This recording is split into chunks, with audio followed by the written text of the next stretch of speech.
it's about collaboration. And you will see that throughout this morning.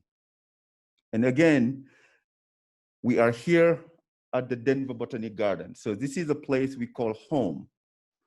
We call it home because the CEO of the garden has literally given us the key of the great place. So because of this willingness to partner and collaborate, this place became home. So we have a lot of members of our community that never been to any garden, but we are very, very familiar to this place. In fact, we are here in the Freeman Newman building, which is a brand new facility. And the African Leadership Group is the first group outside the garden to have the first event. So we are very, very grateful to our partners and friends that we have at the Denver Botanic Garden. That you will get to hear them later. So, but also can't thank enough the African Leadership Group team, volunteers. If you've been around, you know it's a very dynamic group of people. There's a lot of work that goes behind the scene. And these people, you don't get to see them, you don't get to hear from them because they're extremely busy.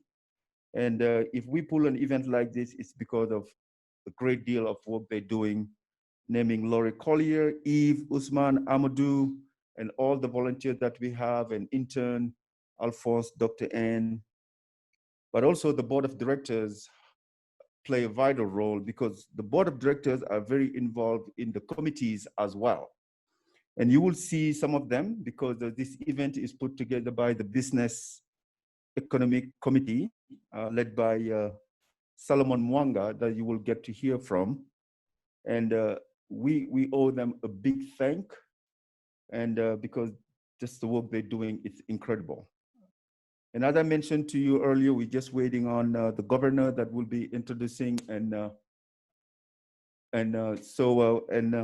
but also we maybe what we could do is to start with welcoming our friend at the Denver Botanic Garden here to do the kickoff, to welcome us to his home that we claim it to be our home too, Brian, just for your information.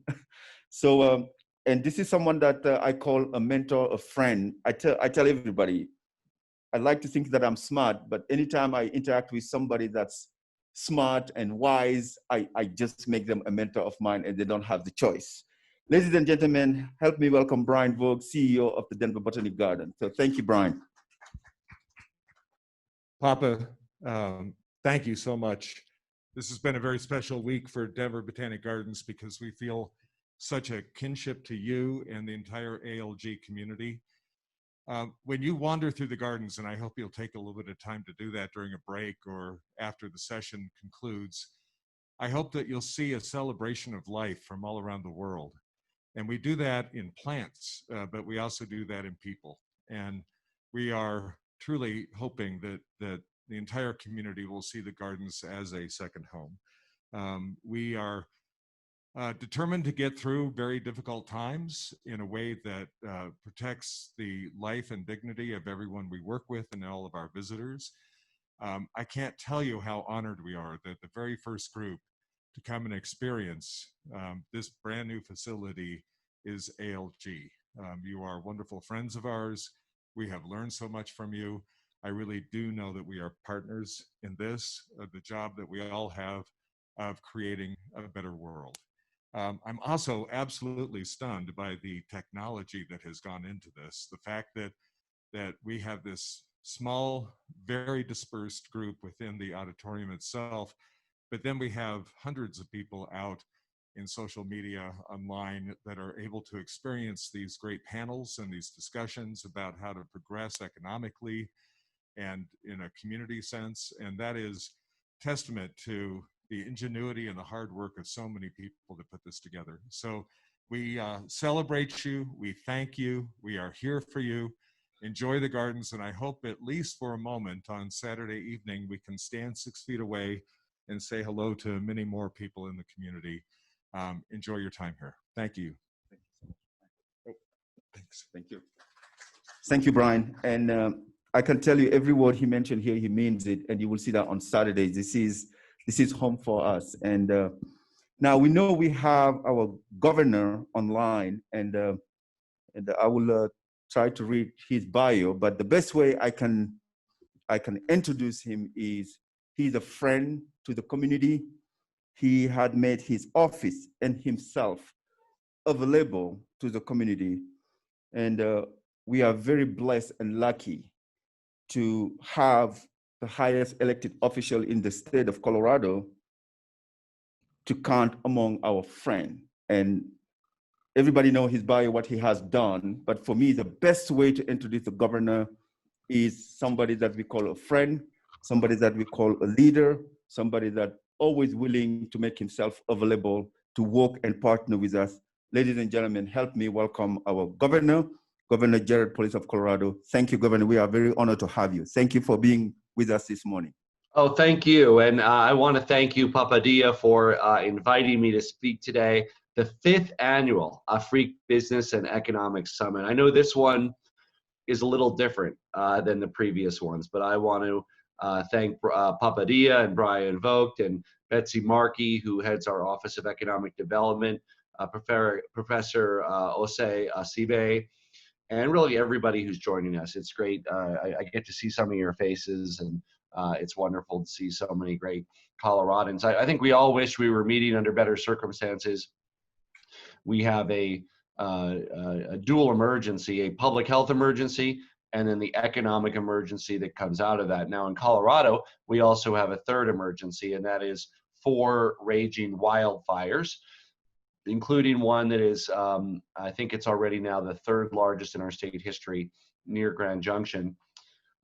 In the metro area, we mostly see this in the form of poor air quality. So you can, depending on which way the winds are blowing, it's not the best time to be outside for people who have respiratory conditions.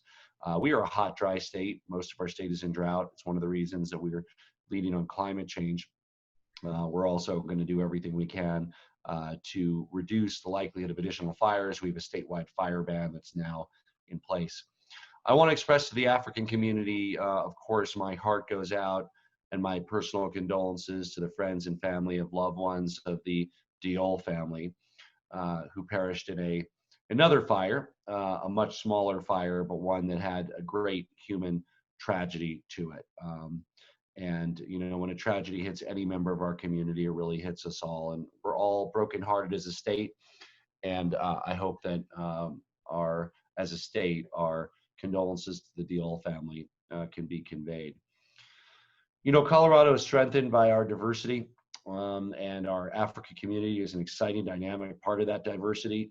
So many immigrants from across the world call Colorado home, and together with you, we want to make sure that Colorado can be the very best place for African immigrants.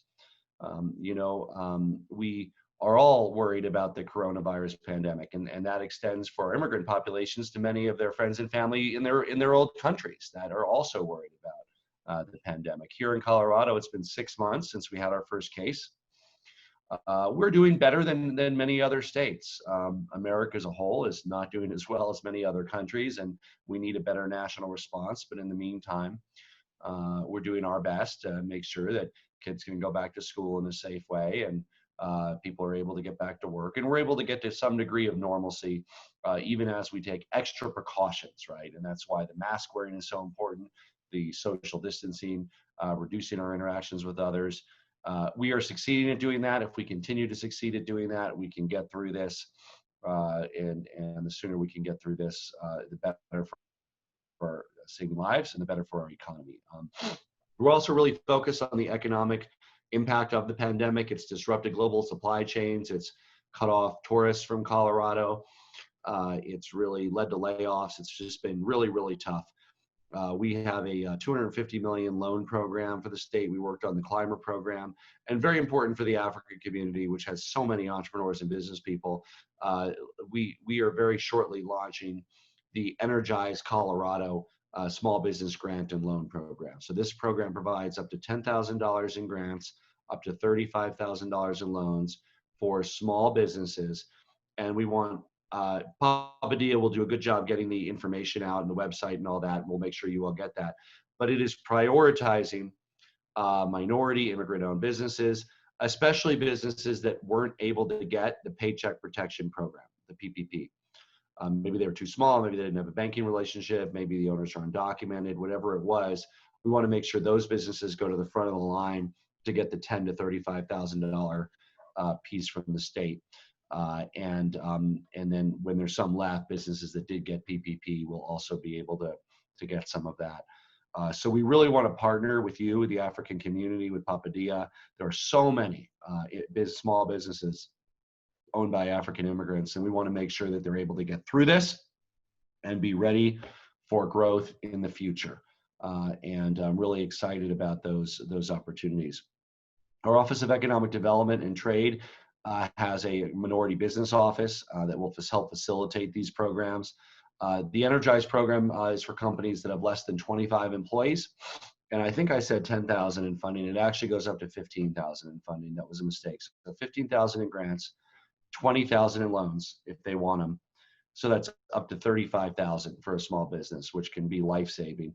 EnergizeColorado.com is the website. As I said, Papadia and others will get the information out when that's available. And Ulysses Fernandez with the Minority Business Office is on this call. I think he might be talking later. We also have nonprofit help, Colorado COVIDrelief.org and helpcoloradonow.org. We've raised over $25 million to give out to community-based nonprofits, including nonprofits that serve the African immigrant community. We've gotten those out the door. I think those grants are up to $25,000. So we've helped community organizations across the state. Hopefully, many of the ones that are directly impacting and helping the African immigrant community get through this difficult time. Now, on to some more exciting and brighter news. We want to honor all of our African immigrants in Colorado in African Immigrant Month. And I am issuing a formal proclamation. I think we're going to put it on the screen now if we can, and I'll just read that real quickly and let you know how, as a state, we appreciate our African community. Sam, can we get that on the screen, or whoever's running the slideshow? Let's see. I think I saw it flash through earlier, so I know it's there. It's a wonderful product. There it is. Okay. So whereas during African Immigrant Month, we celebrate our collective accomplishments, annually highlight our community champions, underscore the importance of civic engagement, and whereas during African Immigrant Month, we showcase the positive contributions of African people in Colorado, whereas we seek to honor the African community's positive impact across Colorado and celebrate the diversity that they contribute to our state and within our local communities, whereas during the month of August, we recognize the value African immigrants add to Colorado's cultural and economic strength. Therefore, I, Jared Polis, Governor of the state of Colorado, do hereby proclaim the month of August 2020 as African Immigrant Month. So congratulations to everybody. Thank you. Thank you. And one final point, Pop-Up, I think really every month is African Immigrant Month in Colorado. We celebrate our African immigrants all 12 months of the year. So we're excited to highlight this in August, but we're not going to forget it in September or October or November or February or March. We really want to make sure that every month of the year, we are the very best state for African immigrants, and that's my commitment to you. So I'll turn it back over to you, and thank you for the time. Thank you so much, Governor. And with your leadership, we feel at home, we feel welcome. And great point when every month is African Immigrant Month when it comes to the state of Colorado, because this place, we call it home. We really want to thank you for your leadership and everything you've done and continue to do for our community. One message I have out there, you hear the governor mention about the grant program and the loan program that they put together for immigrants. Please, please get involved, make sure you have access to it. And the business committee at the African Leadership Group will make sure to have those information available. Please, community members, audience, help me again thank the governor for his word and making himself available. Thank you so much, Governor. Thank you. Now, and I'll get to the next, and we're about to kick off the program here shortly, and I'll be introducing the moderator of the panel that we have. But just wanted to, if you're out there following online, make sure you have a notepad and a pen handy, because there's going to be so much valuable information And we really want to prepare our businesses to be ready to have access to the information. And the way we do that is by creating a committee that's really putting together program, resources, activities. And that committee is led by a friend of mine, another mentor of mine, very involved in the organization. I always pick on him. I used to call him lost and found, because when I met him, he was at the bank and all he knew was doing crunching numbers in business. But I knew the heart that he has, and I knew that getting him involved in the community will make a great deal of change. Ladies and gentlemen, help me welcome a friend, a mentor, Solomon Mwanga, Chair of the African Leadership Group Business Economic Committee. Thank you so much, Solomon, for your leadership.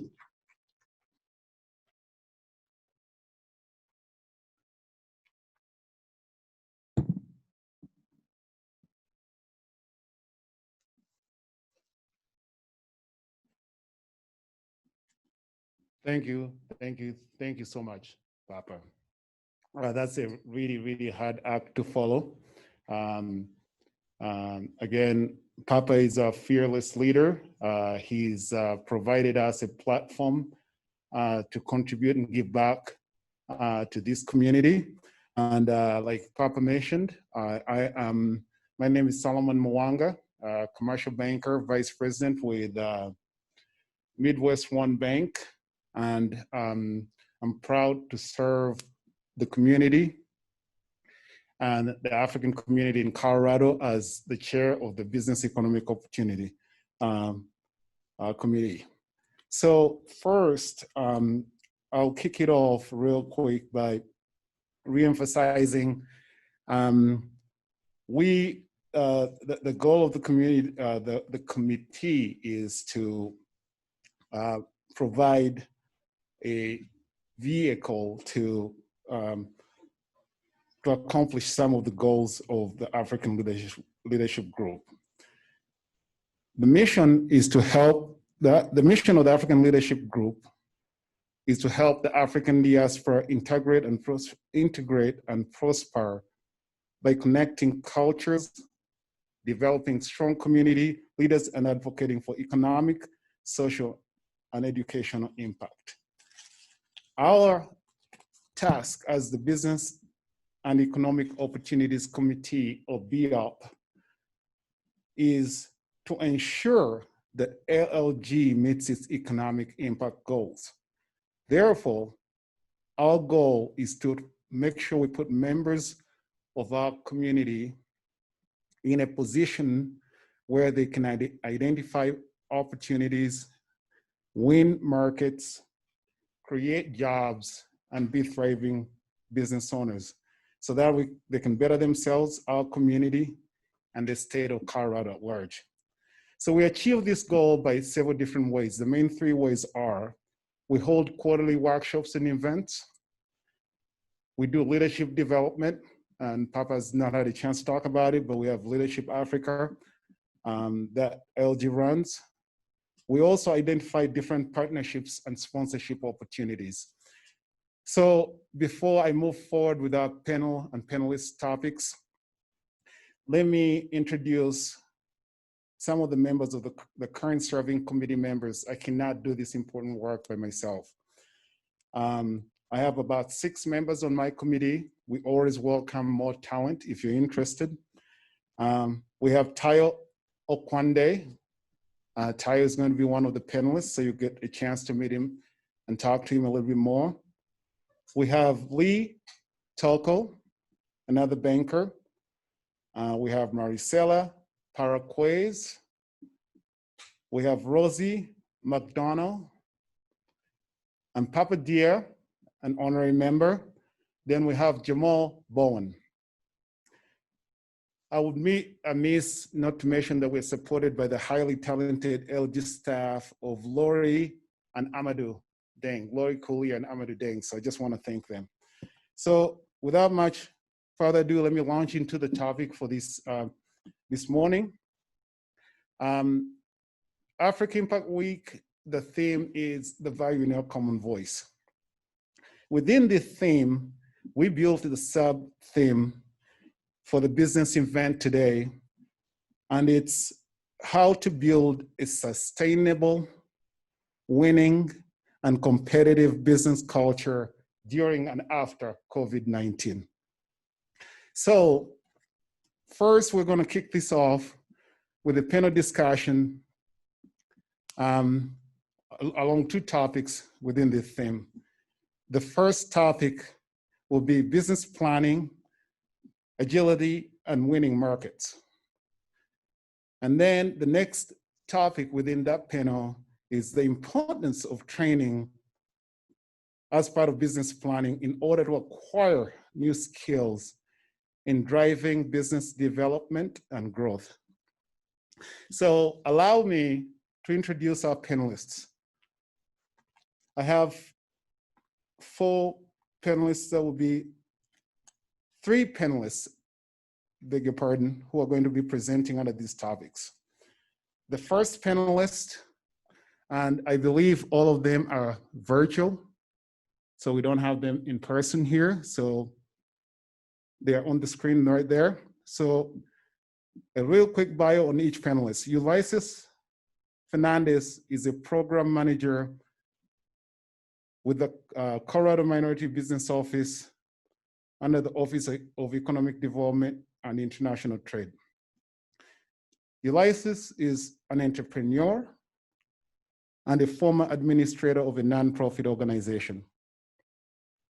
In his work as an administrator, he has led teams in project, event, and fundraising development. And also through his entrepreneurial work, he has also focused on growing small businesses and diversifying their investment portfolio. He's been able to accomplish all this through strategic and innovative approaches to problem solving, process improvement, and the passion for growth. Ulysses has experience in building business relationships in both domestic and international markets, such as Qatar, the Middle East, Saudi Arabia, China, and India. The next panelist is Caroline Terrell, also with the Office of Economic Development and International Trade. She's a business consultant with the Minority Business Office within this office. Caroline was previously employed by the U.S. Small Business Administration as a supervisory business development specialist for 20 plus years. She retired from federal service in July 2019, and during her tenure with the SBA, Ms. Terrell administered the 8A Business Development Program, which is a very important program for the minority community. She also administered the Small Disadvantaged Business Program, the Hub Zone Empowerment Contracting Program, and the Women-Owned Small Business Programs. She's provided certified firms assistance with business development, including startups, development, and expanding their business and entrance into the government procurement area. She currently leverages her expertise by consulting with presidents and CEOs of small and mid-sized level companies with capture management and determining strengths, weaknesses, opportunities, and threats to businesses. She provides practical and proven suggestions to build an effective win strategy. Caroline is a graduate of Friends University in Wichita, Kansas, and holds a bachelor's degree in business administration and management. Last but not least, I have Maricela Paraquez, who's a project manager with the World Trade Office's Global Trade Activator Program that supports immigrant and refugee entrepreneurs. Maricela has 16 years of experience developing and managing projects with high economic and social impact, including but not limited to Latin America and Caribbean countries. Prior to joining the World Trade Center office, she worked for 9 years with the Inter-American Development Bank in Washington, D.C., where she worked on competitiveness, technology, and innovation projects with the public, private, and academic sectors of different countries. She was also previously part of a team that developed the High Technology Foreign Investment Promotion Program, which was the first ever program in Chile designed specifically to attract investment and promote Chile to companies looking to outsource back office and call center operations abroad. Maricela is a native of Chile, holds a master's degree in public management from the University of Maryland, is also an undergraduate degree in civil engineering. She's fluent in Spanish and English. Please join me in welcoming our panelists. All right, so we'll kick off the panel discussion, and I'll start off with a question to Ulysses. Ulysses, what are some of the opportunities that a business can explore in order to grow and be agile, especially in these challenging COVID times? Ulysses?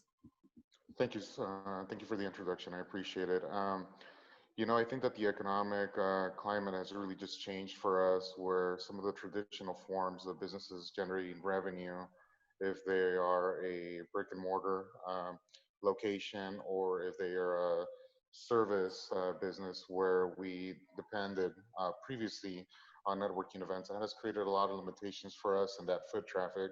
But through our office, a lot of the services that we offer allow businesses to explore opportunities in working with government. So this is specifically for those businesses that are minority, women, and veteran owned, that they're able to become certified and therefore sell their service or product to government entities.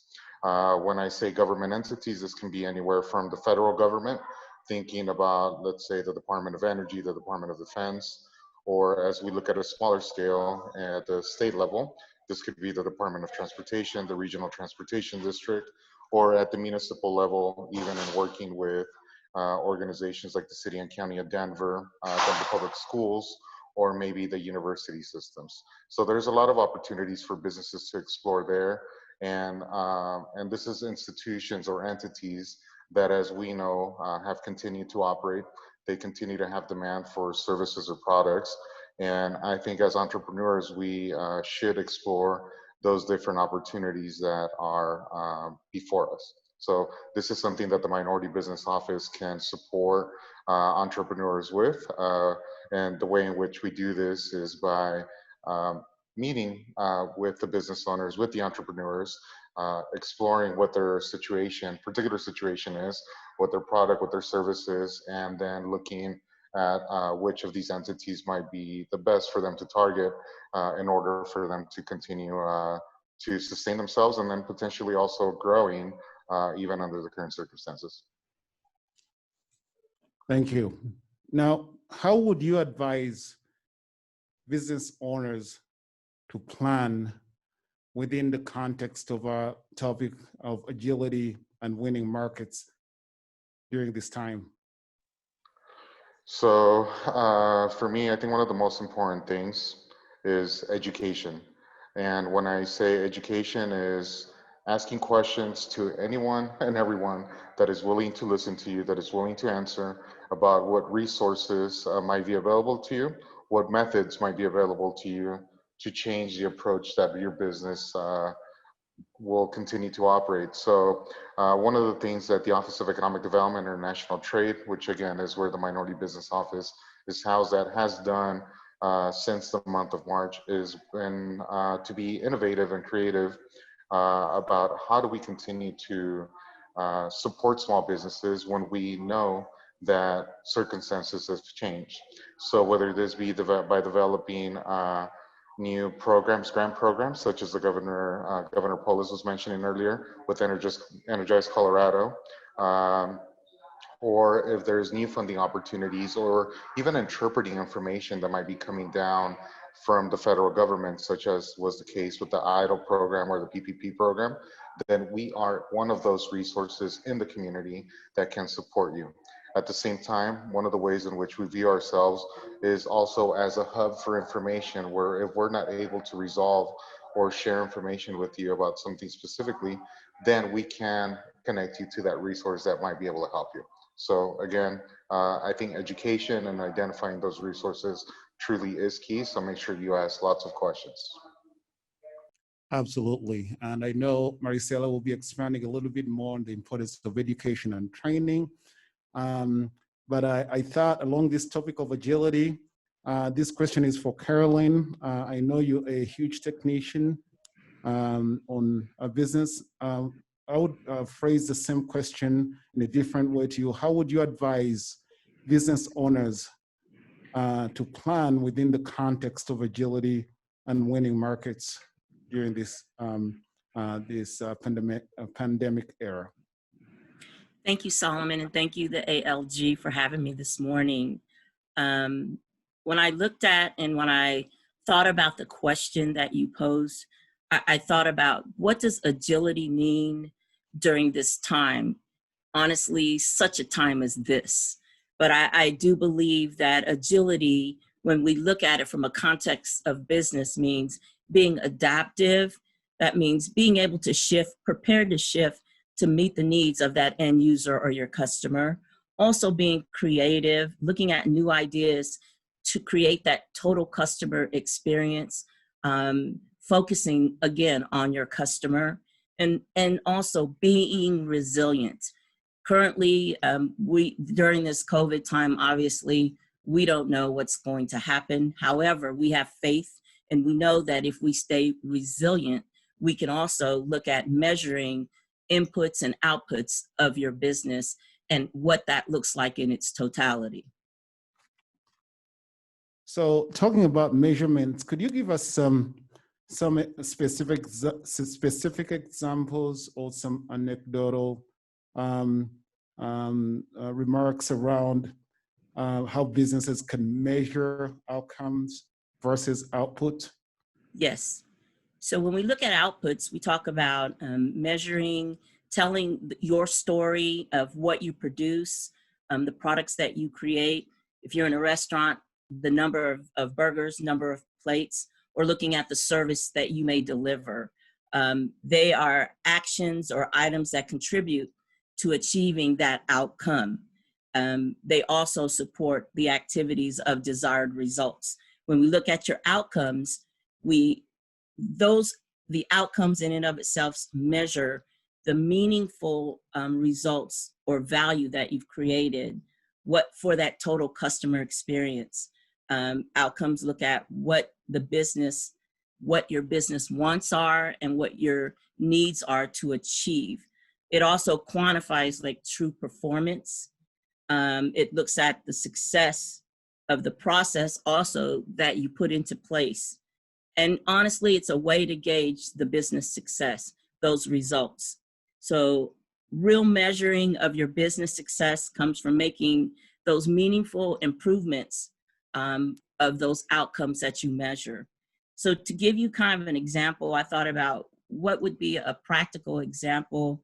A business outcome could be increased, obviously, customer satisfaction, looking at that, again, total customer experience. How do you achieve that? By the output. It could be achieving it if you're in the restaurant industry or a services industry by having a responsive online ordering system, reaching out to your client via social media, maybe a personal phone call that says, hey, I know that we may be, depending on where you're at, on lockdown during this time, but we're still here as a business. Sharing specials of the week, being creative as to what does that customer actually come to my business for, not just if you're in a restaurant, not just to taste the actual servings, but also looking at that total experience, offering delivery if you haven't done that before. And again, creating that connection. People still need to know in this time that they're cared about, that you care about them, and that you're willing to offer them something not just different, but making them inclusive even during this time.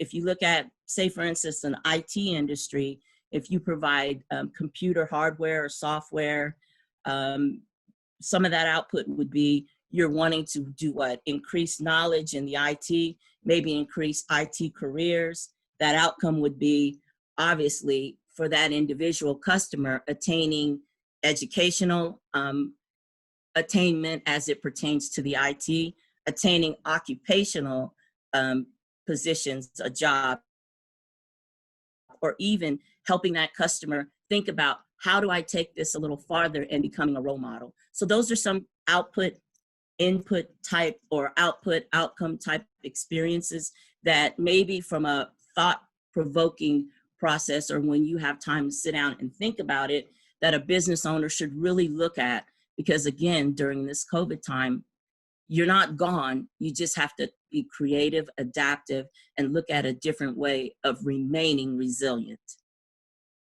Thank you very much. Those are really great examples of agility and resilience. I'll take a pause here and just remind our online participants that you can submit questions via the chat line. We'll be happy to present them to our panelists. And switching gears real quick, talking about business agility.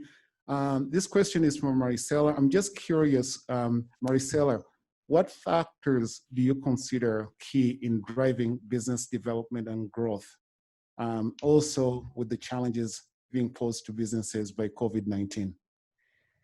Thank you, Solomon. Good morning to everyone. Thank you for the question. I think we need to see these challenging times as an opportunity for to grow and to try to get more from it. Training is a key that we should be taking advantage to try to looking for new opportunities and try to plan our business. The importance of planning the business will give you bring you to don't go with surprises along the way. If you have your idea clear, identifying your products, identifying the demanders, the suppliers, and thinking that you have something that is unique or something that you can do in a better way, you have a winner. So that's at the time, this is the time when the things are not going really well, but you can take an opportunity to train and to get the new capacities to incorporate or to put in your business. At the World Trade Center, we have a nice program where we're teaching people how to create this business. If you have the idea and you know you have a demand and you have a product to promote and to do a business, we can help you to create a little business with the import and export. Additionally, we are supporting every kind of business in different skills that it needs to be with marketing, with creating your business plan. That is so important to know where you're going to, who are going to your partners, how you're going to work with them, your clients, how you're going to present your product. As Ulysses says, I think education and taking advantage of this time, hard times, in educate yourself and put new skills in your business will be a key. Thank you very much. And I know Ulysses mentioned earlier some of the resources that have been available, like the idle loan and the PPP. We will be exploring this subject a little bit more in detail with the second panel. But this question is for Caroline again. Within that same context and these same tools that the World Trade Office has mentioned, what are the resources, especially on a local level, are available to small businesses for them to use during these times? There are several, and Ulysses really captured the MBO office in the state of Colorado's OEDIT, talking about this type of services that we provide. However, there are also, the state of Colorado offers small business development centers. There are 14 SBDC networks throughout the state, and they also have around 70 satellite offices.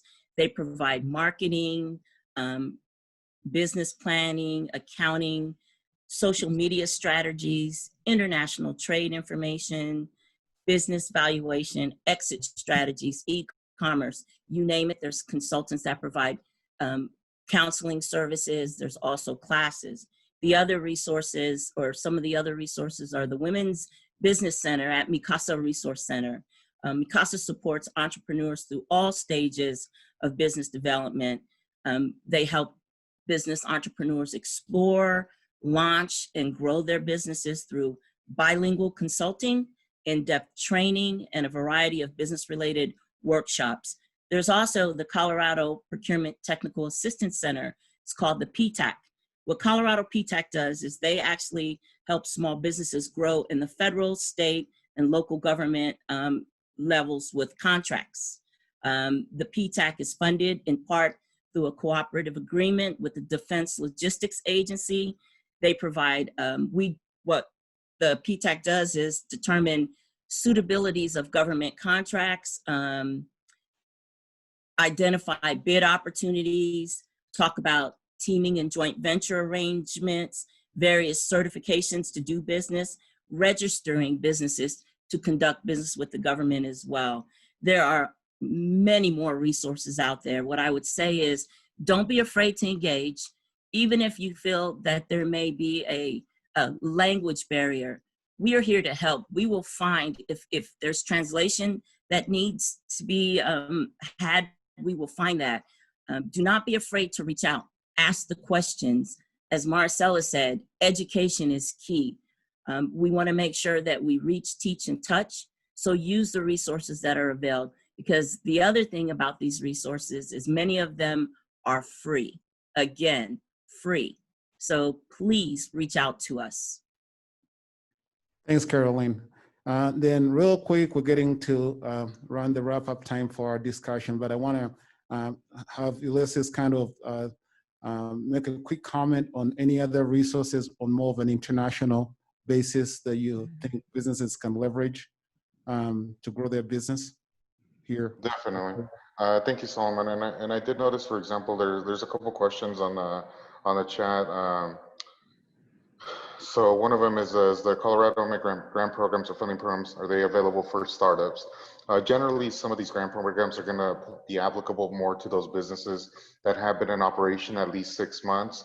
That's just to answer that question. However, some of the partners and resources that are available through the Colorado Minority Business Office, they can help connect you to organizations such as Mi Casa Resource Center, Rocky Mountain Microfinance Institute, which are organizations that provide education programs that can help you design, for example, your business plan. And then at the end of that, you'll have the opportunity to then apply for a grant for your business, which is a startup. So don't be discouraged because maybe one program that has been developed or that you've heard of does not apply to you.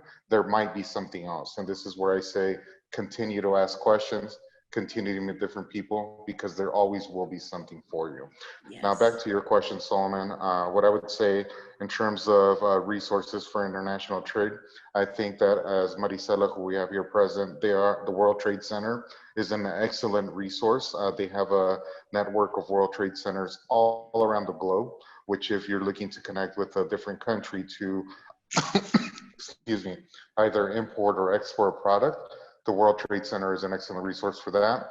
They have a team of consultants, and then they also have programs which can help you grow your business. In addition to that, both the World Trade Center and the Minority Business Office, we collaborate with another division that is actually at the Office of Economic Development and International Trade, which is the Global Business Development Division.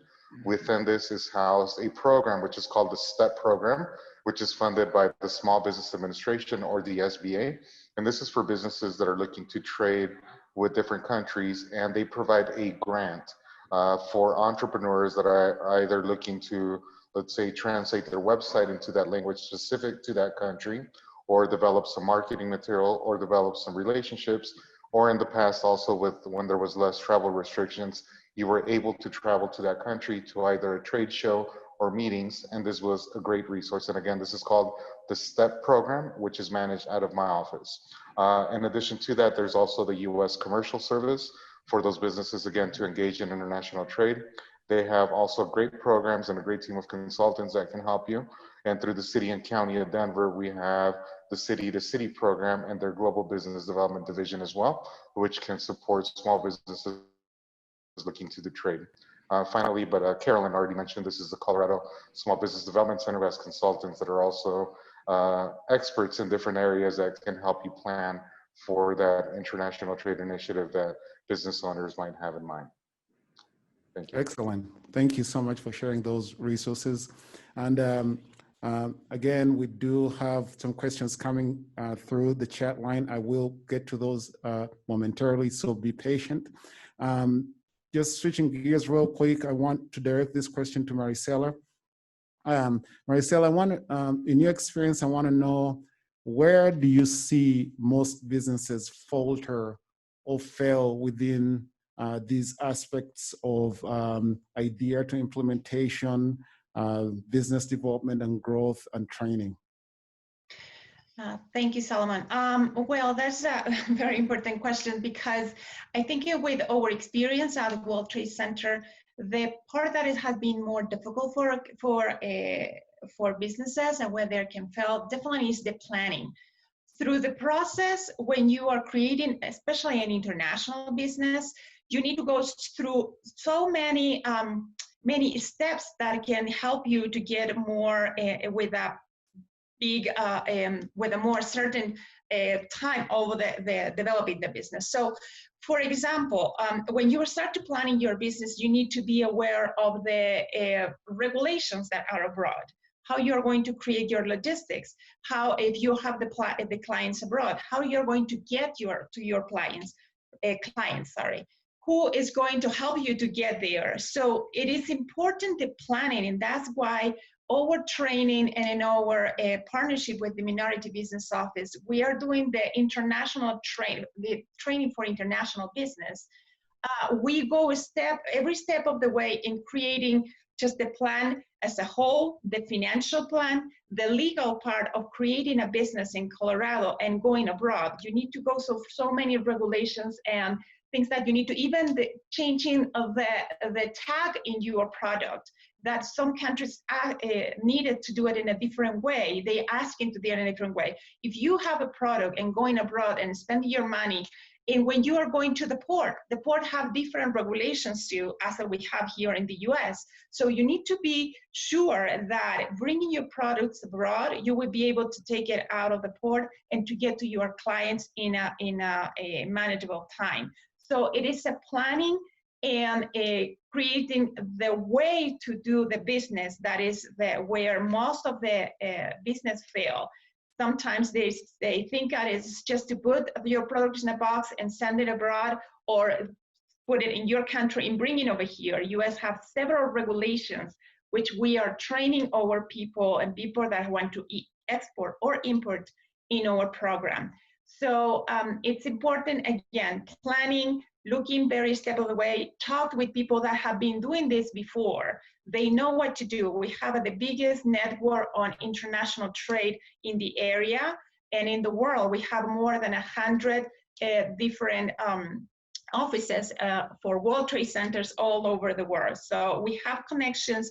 We have companies that serve the international trade, so we can give you and bring everything, even the financial institutions that today are financing and given a little bit of capital for start your business. So we are with our training in every step of the way for avoid all the failure that many companies do because of not planning.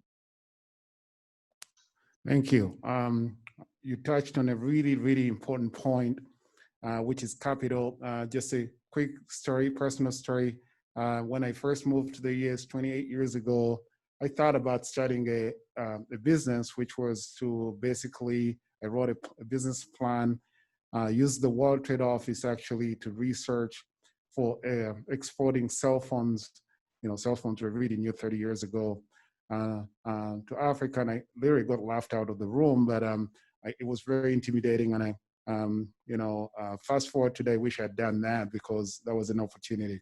So Maricela, just to continue with you real quick, there are 3 questions that came over the chat line that are directly to you. Mm-hmm.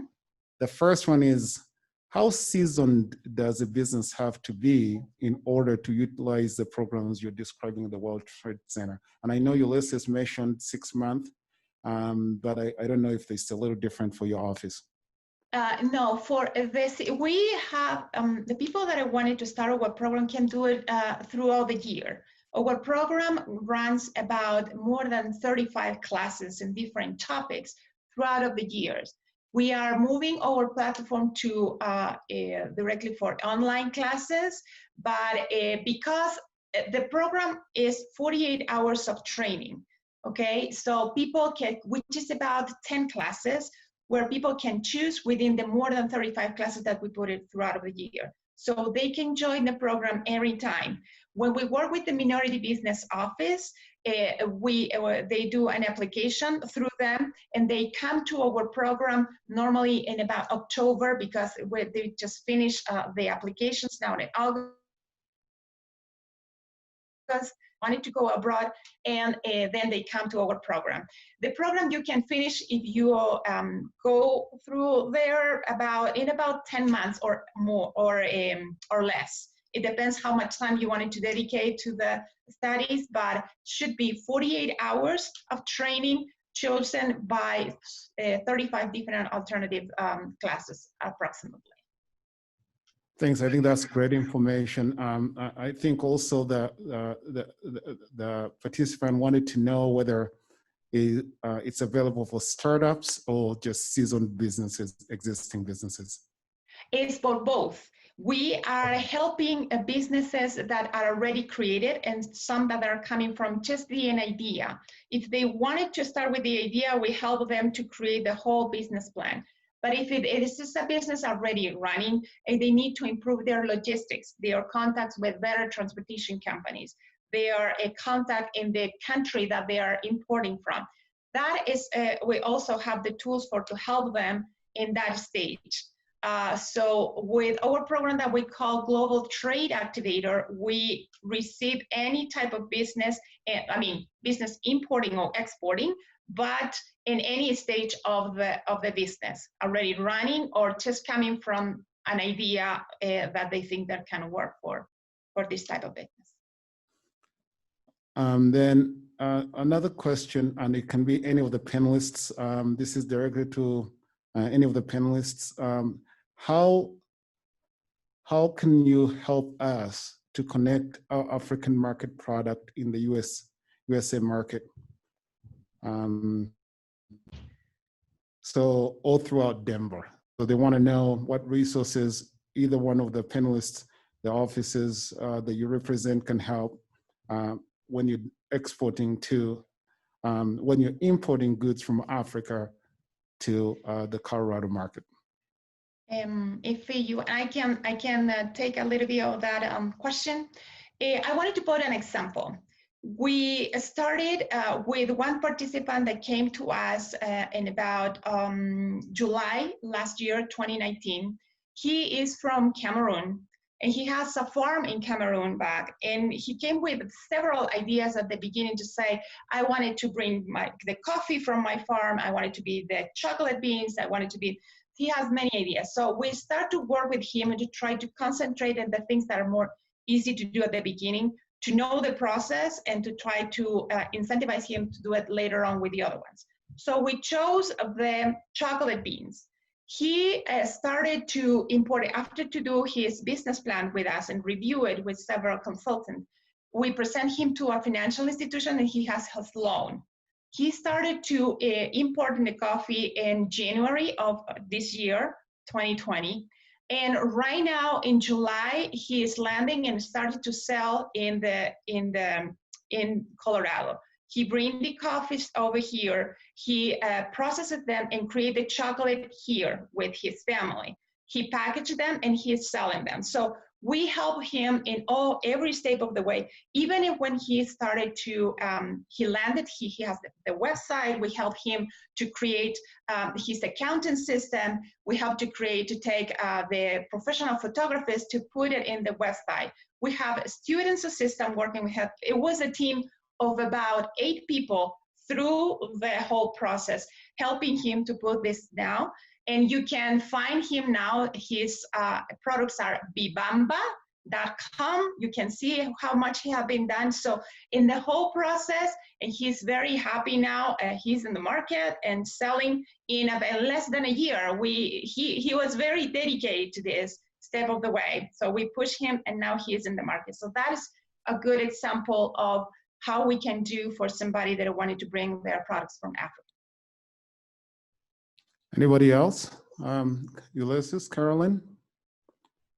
Yes. So if I could add, I think that one of the great things about the state of Colorado and all of the different agencies which are represented here and whom we partner with is that it's impressive how well we collaborate with one another. Again, Maricela and I have collaborated on several projects, and that has been wonderful because then we're able to leverage the expertise and resources that both of us have access to. So, with what Maricela was stating about this business, one of the things that I would say for everyone is consider that when you reach out to Maricela, Carol, and myself, or any of the other panelists, we also reach out to one another and our networks to support you. So in the example or in the question about bringing in or exporting something to a country in Africa, while Maricela and I could collaborate on supporting that business, for some piece of that, we may also reach out to the US Commercial Service because they might have a program or a contact, let's say, at the embassy in that specific country that is then going to support both of us in the work that we're trying to do. It is possible also that maybe somebody at the city and county of Denver knows somebody in local government in the city of, I don't know, let's say we're looking at Morocco, maybe it might be Marrakesh, and they have a partnership there. So then through, again, our network, we might connect to them and eventually get to that right person that is going to be able to facilitate the process for us and then ultimately the business owner. So just, again, I think the first step for anybody, for any entrepreneur wanting to engage in business is start asking those questions, reach out to the resources that you have today in front of you, and we will help you get there the rest of the way. Thank you. Maricela, thank you so much for that specific example. That was very good, an example of a success story, and we'd like to hear those stories and support the businesses in our community. There are a couple questions around grants and funding. There's a question about, does the Colorado Immigrant Grant Program or funding programs, are they available for startup businesses? And then the related question is also, how, if these grants available, how do you apply for the grant? I can try to answer that. So for that program, they are looking to support existing businesses because that program is designed to support those to continue or to help them expand in order to continue to develop jobs or other opportunities for citizens in Colorado, or for the people living in the state of Colorado. However, as I mentioned earlier, just because one program does not fit the needs of the business, it does not mean that there isn't something else that could help them. As I mentioned earlier, through Mikasa Resource Centers or Rocky Mountain Microfinance Institute, there are education programs which at the end have funding opportunities for those startups to get going. And again, through the Minority Business Office, OEDIT, and other entities, we do have resources there that we can support business growth. And then in terms of actually applying for the grant program that was mentioned earlier through Energize Colorado, that would be by going to their website, energizecolorado.com or energizeco.com. I believe that somebody actually put that link up on the chat. I would recommend going to that website, and ultimately they will connect you to the actual CDFIs or community development financial institutions that will manage those funds and lend them out to ultimately to the entrepreneur. This would be organizations like DreamSpring, SEDS, Colorado Enterprise Fund, or you can also reach out to our office. I do believe that my information is going to be shared at the end of this presentation, so please feel free to send me an email or give me a phone call, and I will try to get you that information as well to make sure I'm connected. Thank you. So I want to remind our participants online that all the panelists' information is going to be available, and we'll share the materials from these discussions directly if you registered, and you'll have an opportunity to reach out directly if you have a specific question that relates to your business that was not discussed or you didn't feel comfortable bringing up. So to wrap this up, I'm going to ask our panelists to give any closing remarks or comments that we might have missed in the discussion that's relevant to the topics. And then we should be moving on to the next phase. So I guess we still have a little bit of time. So closing remarks, let me start with Carolyn. Thank you. In thinking about the topic and listening to Ulysses and Marcella, I would just go back to, and some of the questions that you had asked me as well. Just remember, one of the on the chat, someone said that they believe that expanding their mind to participate in the global economy is critical to the business growth, and often individuals limit their talents by not trusting themselves. I would say, remember, during this time of COVID, stay agile. That was a topic of conversation, and that is stay agile, because agility in your business is the ability to realize your business to its full potential. Remember, become and stay adaptive, shift if you need to, looking at, again, how you serve that total customer experience. Continue to be creative. Don't worry about whether or not what one person may think that's not good or the idea is not right. Put it out there, be creative, and remain resilient. Take a look at your outputs to enable you to measure those outcomes. Do not be afraid to reach out to the resource partners. Ulysses and Marcella and myself are available. We make ourselves available to reach, teach, and touch out there in the community. So hit us up, talk to us, reach out to us. My information will also be provided, so feel free. I also do provide information on and assist with federal certifications, state, local, city, county certifications. So reach out, and I look forward to speaking and seeing you all soon.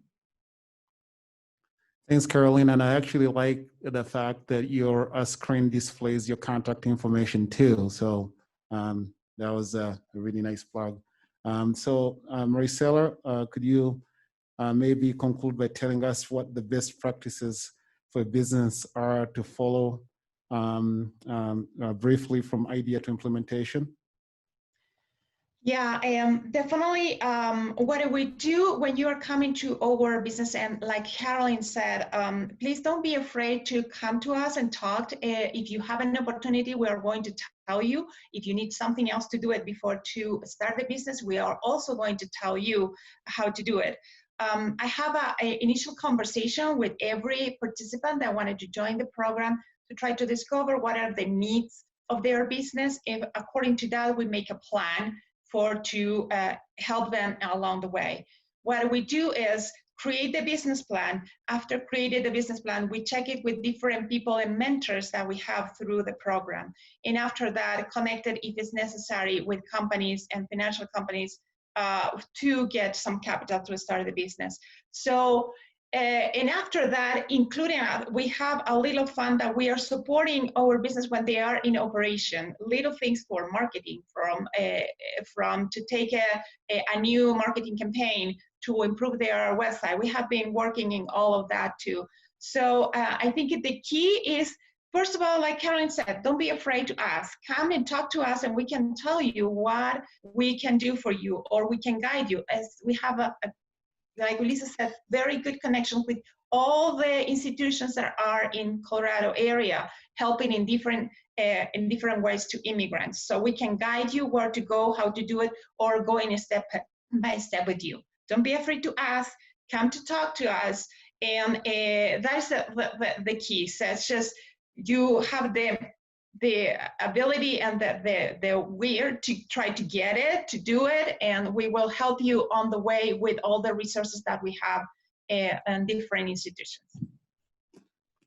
Thank you very much. Then last but not least, Ulysses, any closing remarks you want to share with the participants? I think I'm going to sound redundant, but I would just say that what is most important is education and resources. Find out what those resources are, keep going, attending or participating in conferences such as what we're in today with the African Leadership Group. Continue to meet people from the different entities that were mentioned, today and ask those questions. Ask those questions. There's no such thing as a dumb question, because something that you may not know today that I know the answer to, I probably did not know a week ago or a year ago. So for all of us, this is a learning process. We're here to help one another, and just continue to strive. The word that Carolyn mentioned earlier, which I love, is resiliency. You know, we're gonna have challenges, but as long as we keep moving forward and looking for that support, we will find it and we will find success. So straight ahead. Thank you. Thank you. Now, I feel a little bad. We have actually some participants in the audience here. I know it's sparsely populated, but I did not even reach out to ask them if they had any questions from the audience that's physically in attendance. But if you are, Amadou is in the back there with the mic. Just raise your hand and frame your question to the panelists before we conclude this session. Nobody? All right. Well, please join me in thanking the panelists for their contribution and their support for the African Leadership Group. As I mentioned in my opening remarks, our goal with the ALG Business Economic Opportunities Committee is to identify partners and sponsorship opportunities. A lot of these partners, the panelists, have volunteered their time, and they've also willingly sponsored our event. So we want to thank them for their sponsorship and support. And at this time, I will conclude this phase of panel one, and join me with a quick applause for our very wonderful speakers. So next on the agenda is a quick 5-minute break. So allows everybody to go stretch out their legs and grab a cup of coffee or water, refill your mugs. I will see you in 5 minutes. Thank you. Beg your pardon. So our keynote speaker just joined us. So I'm going to take this opportunity, first of all, to welcome her and introduce Betsy Marquis. So welcome, Betsy. Betsy Marquis is our keynote speaker today. She's the Executive Director of the Colorado Office of Economic Development and International Trade, or EDIT. You've seen several of her employees and representatives as our first panelists. Betsy Marquis was appointed by Governor Jared Polis to his cabinet as the Executive Director of the Colorado Office of Economic Development and International Trade in January of 2019. She has a pretty impressive resume with over 30 years of leadership experience in both government and the private sector. Betsy has worked for 4 different federal agencies: the US Department of the Treasury, the Department of State, and Department of State. Most recently as an Assistant Secretary in the Department of Homeland Security, and also as the Regional Administrator for the Western US for the Small Business Administration. In 2008, she was elected as a member of Congress from Colorado's 4th Congressional District and served on the Transportation and Agricultural Committees. In the late 1980s, Betsy and her husband launched a successful technology company, Syscom Services. This firm has been ranked in the Inc. 500 listing of America's fastest growing private companies. She also owned and later sold a coffee and ice cream shop in Fort Collins called Huckleberries. As you see, she's been in our shoes as entrepreneurs. She's been in service as a public servant. Please join me in welcoming our keynote speaker, Betsy Marquis.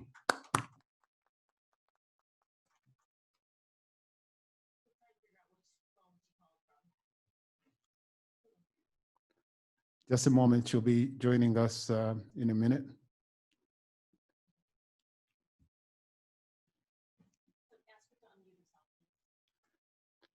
Betsy, if you could please unmute yourself.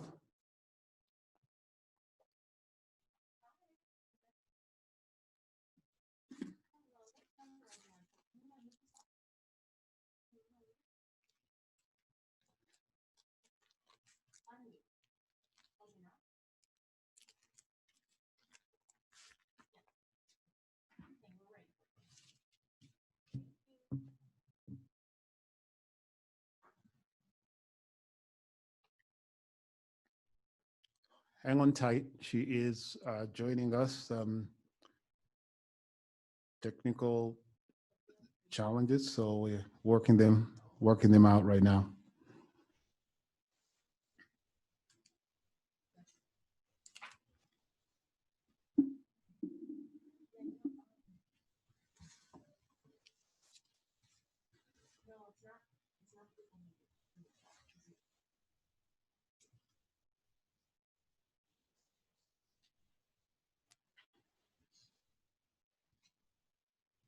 So while we're still waiting for the keynote speaker to join us, I just wanted to address a couple of texts that I've received in the chat room. Everybody's wondering what's going on with the face mask. It's actually, it's a strict policy of the Denver Botanical Gardens. So I'm not trying to hide my wonderful smile. I'm actually trying to request that they make an exception, but they have a strict policy, which I personally probably don't have a problem with, as I want to be part of the solution, not part of the problem. So there you have it. I'm not trying to hide my face or, be incognito, but yeah, we have to keep the masks on while I'm on the microphone. So at any rate, again, join me in welcoming Betsy McKee. Thank you. Thank you very much. Thank you so much for having me, Mr. Mwanga, and I appreciate seeing all of you and taking a few minutes to talk about some of the business opportunities available through the Colorado Office of Economic Development and International Trade. So I do believe that Lori has some slides that we can pop up here. All right. Okay, let's go ahead and get them started now. I'm just trying to advance my slide, which doesn't seem to be advancing. Hold on. Here we go. And nice to see you, Carolyn. So first, let's just go ahead and get started about our economic strategy. One of the things I really want to get across today is identify business opportunities that you may or may not know about, how to win markets both domestically but also internationally as well, and then how we can support business owners across the state to be successful and to thrive, particularly in our new economy and new normal. Okay, we're going through these. That's okay. Well, I just want to also mention one of the things that's very important to us is our foreign direct investment. That's really a key component of our economic strategy, and we work with businesses across Europe, Asia, and Africa. We're always looking to create new business opportunities, and particularly in those areas where we have a knowledge-based economy, a high-tech workforce, a diverse industry portfolio. We know that these are going to be the jobs that will help us recover from this economy and from the pandemic. And one of the things I want to underscore is one path to sustainability and growth and recovery is really, and I know you spoke to Governor Polis a little bit about this morning, but really is making sure that we do a good job in getting this virus under control. And part of that has been the support that we have had from community leaders and from business leaders across the state who carry the message, that the economy will get back on its feet if we can get this virus under control. So wear those masks, social distance, do all those things that we can do to make sure that we can get our small businesses back up and running.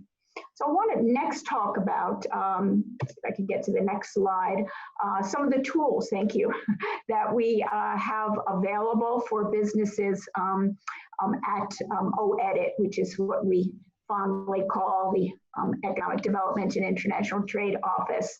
And these are just a couple of them, but I want to go through some additional ones as well. Our Rural Jumpstart program is specifically for businesses in our rural communities, providing tax incentives both for the company and for the business. We have a job growth incentive tax credit, and this is for companies that want to expand in Colorado or maybe move their headquarters to Colorado, and it gives a tax credit for every net new job that is created. So it gives that tax credit to the business. The legislature gives us a small amount of what's called, we call our strategic fund incentive, job growth incentive, and these are for really unique opportunities to, and they're cash payments to companies to create and maintain new permanent jobs in Colorado. So we're always sort of looking for those new opportunities, those new innovative businesses and ecosystems that the state might be able to support. We also have a venture capital authority fund, and this is the fund that invests in founders who are really dedicated to building their businesses, not just in rural communities, but really throughout Colorado. The director of the VCA fund is Eric Drummond. We also have an executive board. And again, this is venture capital money going into those businesses and being funded by these by investors. So any of these programs that you are interested in getting some more information about, I'm happy to forward that. But I also want to mention that our website, and all this can be found there, is just choosecolorado.com. That's choosecolorado.com. But also want to mention a couple of other programs that you might be interested in knowing about. So as you probably know, the state oversees 15 small business development centers around the state. We get funding from the SBA to be able to operate those. We have over 300 certified business consultants throughout the state, and they provide free or very low cost individual consulting and mentorship to business owners. So it's a really great program funded federally, and we just hope that all businesses around the state can take advantage of these programs. We're putting a lot of our work online. We have a YouTube channel called Choose Colorado YouTube, where lots of different webinars on starting your own business, going to Excel, using Excel, using social media can be done virtually, or we've got, again, one-on-one consulting hours. Another thing I wanted to mention, and this is a new initiative that we just launched in partnership with the Attorney General's Office, OEDIT, and then also the Colorado Lawyers Association. We have been finding that a lot of businesses are in need of legal support. Businesses, let's say, that got PPP loans from the federal government and are not really sure on how much of it is actually forgivable. People who are facing eviction, potential eviction, having problems negotiating with their landlords. So what we've done is we have over, I think it's about 150 attorneys now throughout the state of Colorado have signed up to provide pro bono legal services for small businesses throughout Colorado who are in need of some legal advice during this really difficult time for businesses across the state. So I urge you to get this out to your business associates as well, that if they are looking for some legal assistance to sort of navigate this very difficult time, to either contact our office, OEDIT, or just go to coloradorelief.org, and that way you can, you fill out a form and say, this is my legal problem, and we'll hook you up with a pro bono attorney. So I really hope it's a great resource, and I hope that many businesses will take advantage of that. As I said, many already are, and I know that most of the questions right now seem to be coming about negotiation with, tenant landlord negotiations. In fact, we've got I think a couple of webinars that we've done to introduce people to some of the things that businesses should be aware of as they're negotiating their lease with their landlord.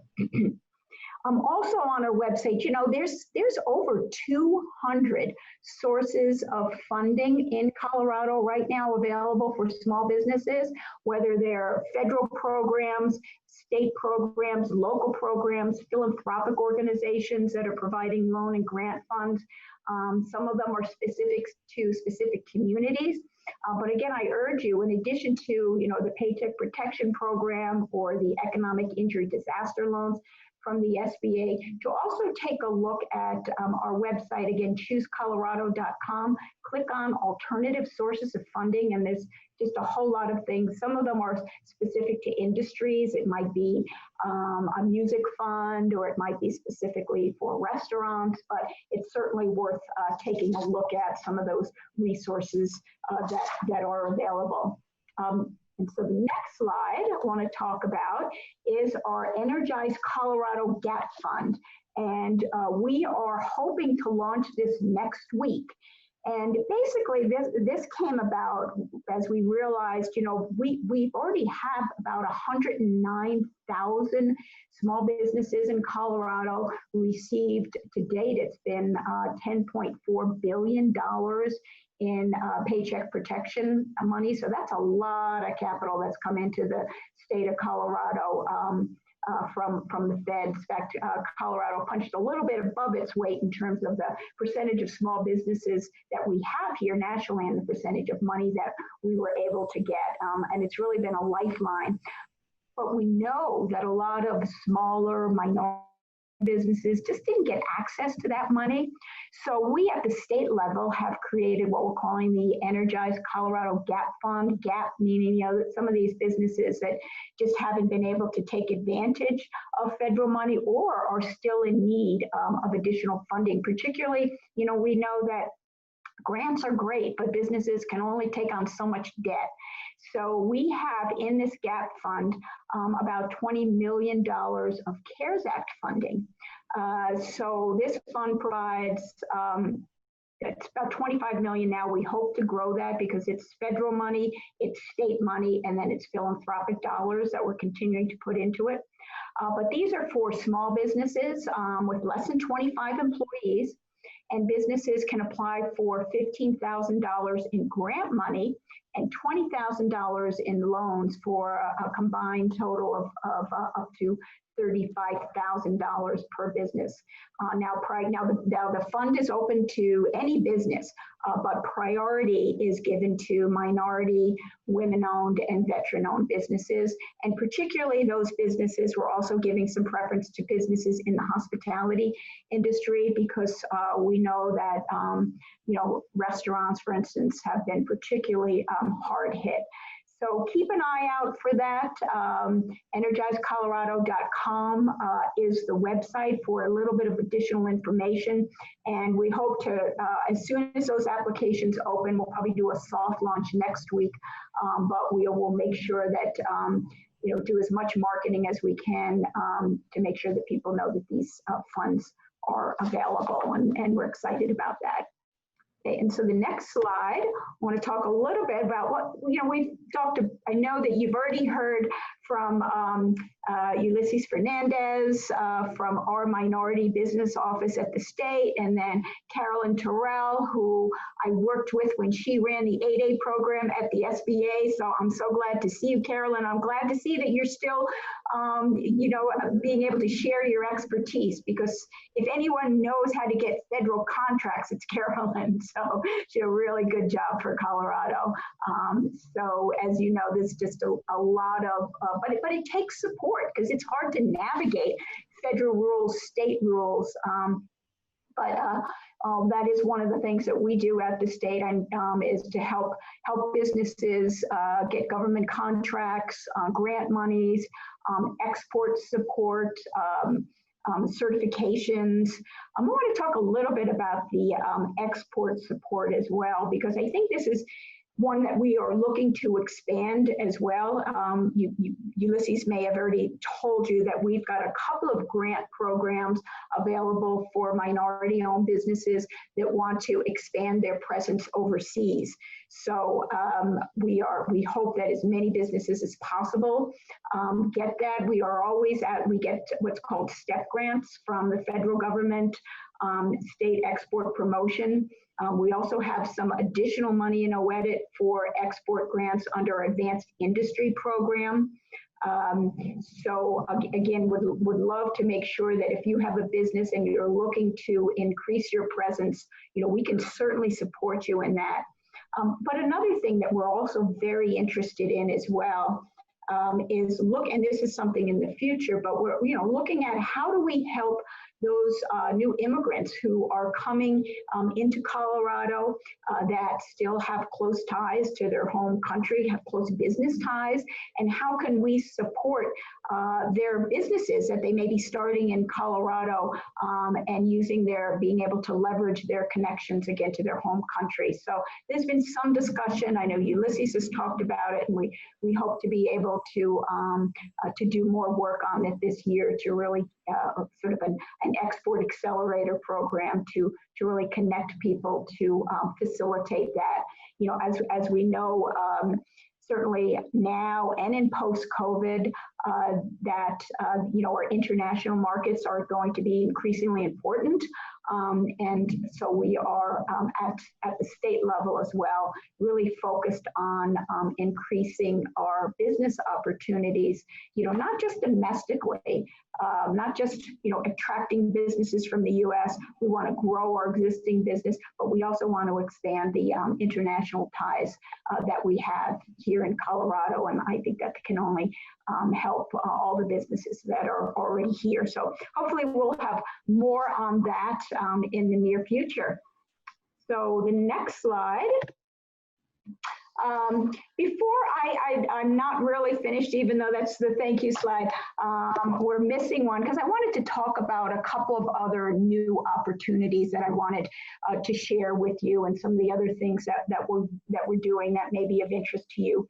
Number one is in OEDIT, we operate the Opportunity Zone program. And if you're not familiar with that, we've got, I believe it's 143 areas in Colorado that have been designated as, urban distressed or distressed rural communities.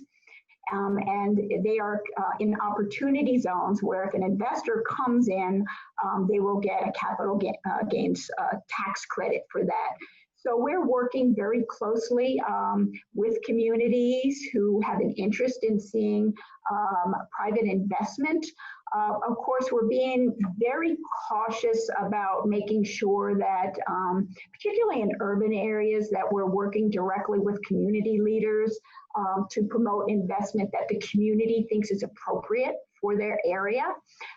So if you have any questions on that, I know that we're doing some work with some folks and some bankers, Fly Fisher Group in 5 Points area and some other areas, but I think it's an opportunity, if done right, to really support some small businesses in these opportunity zone areas.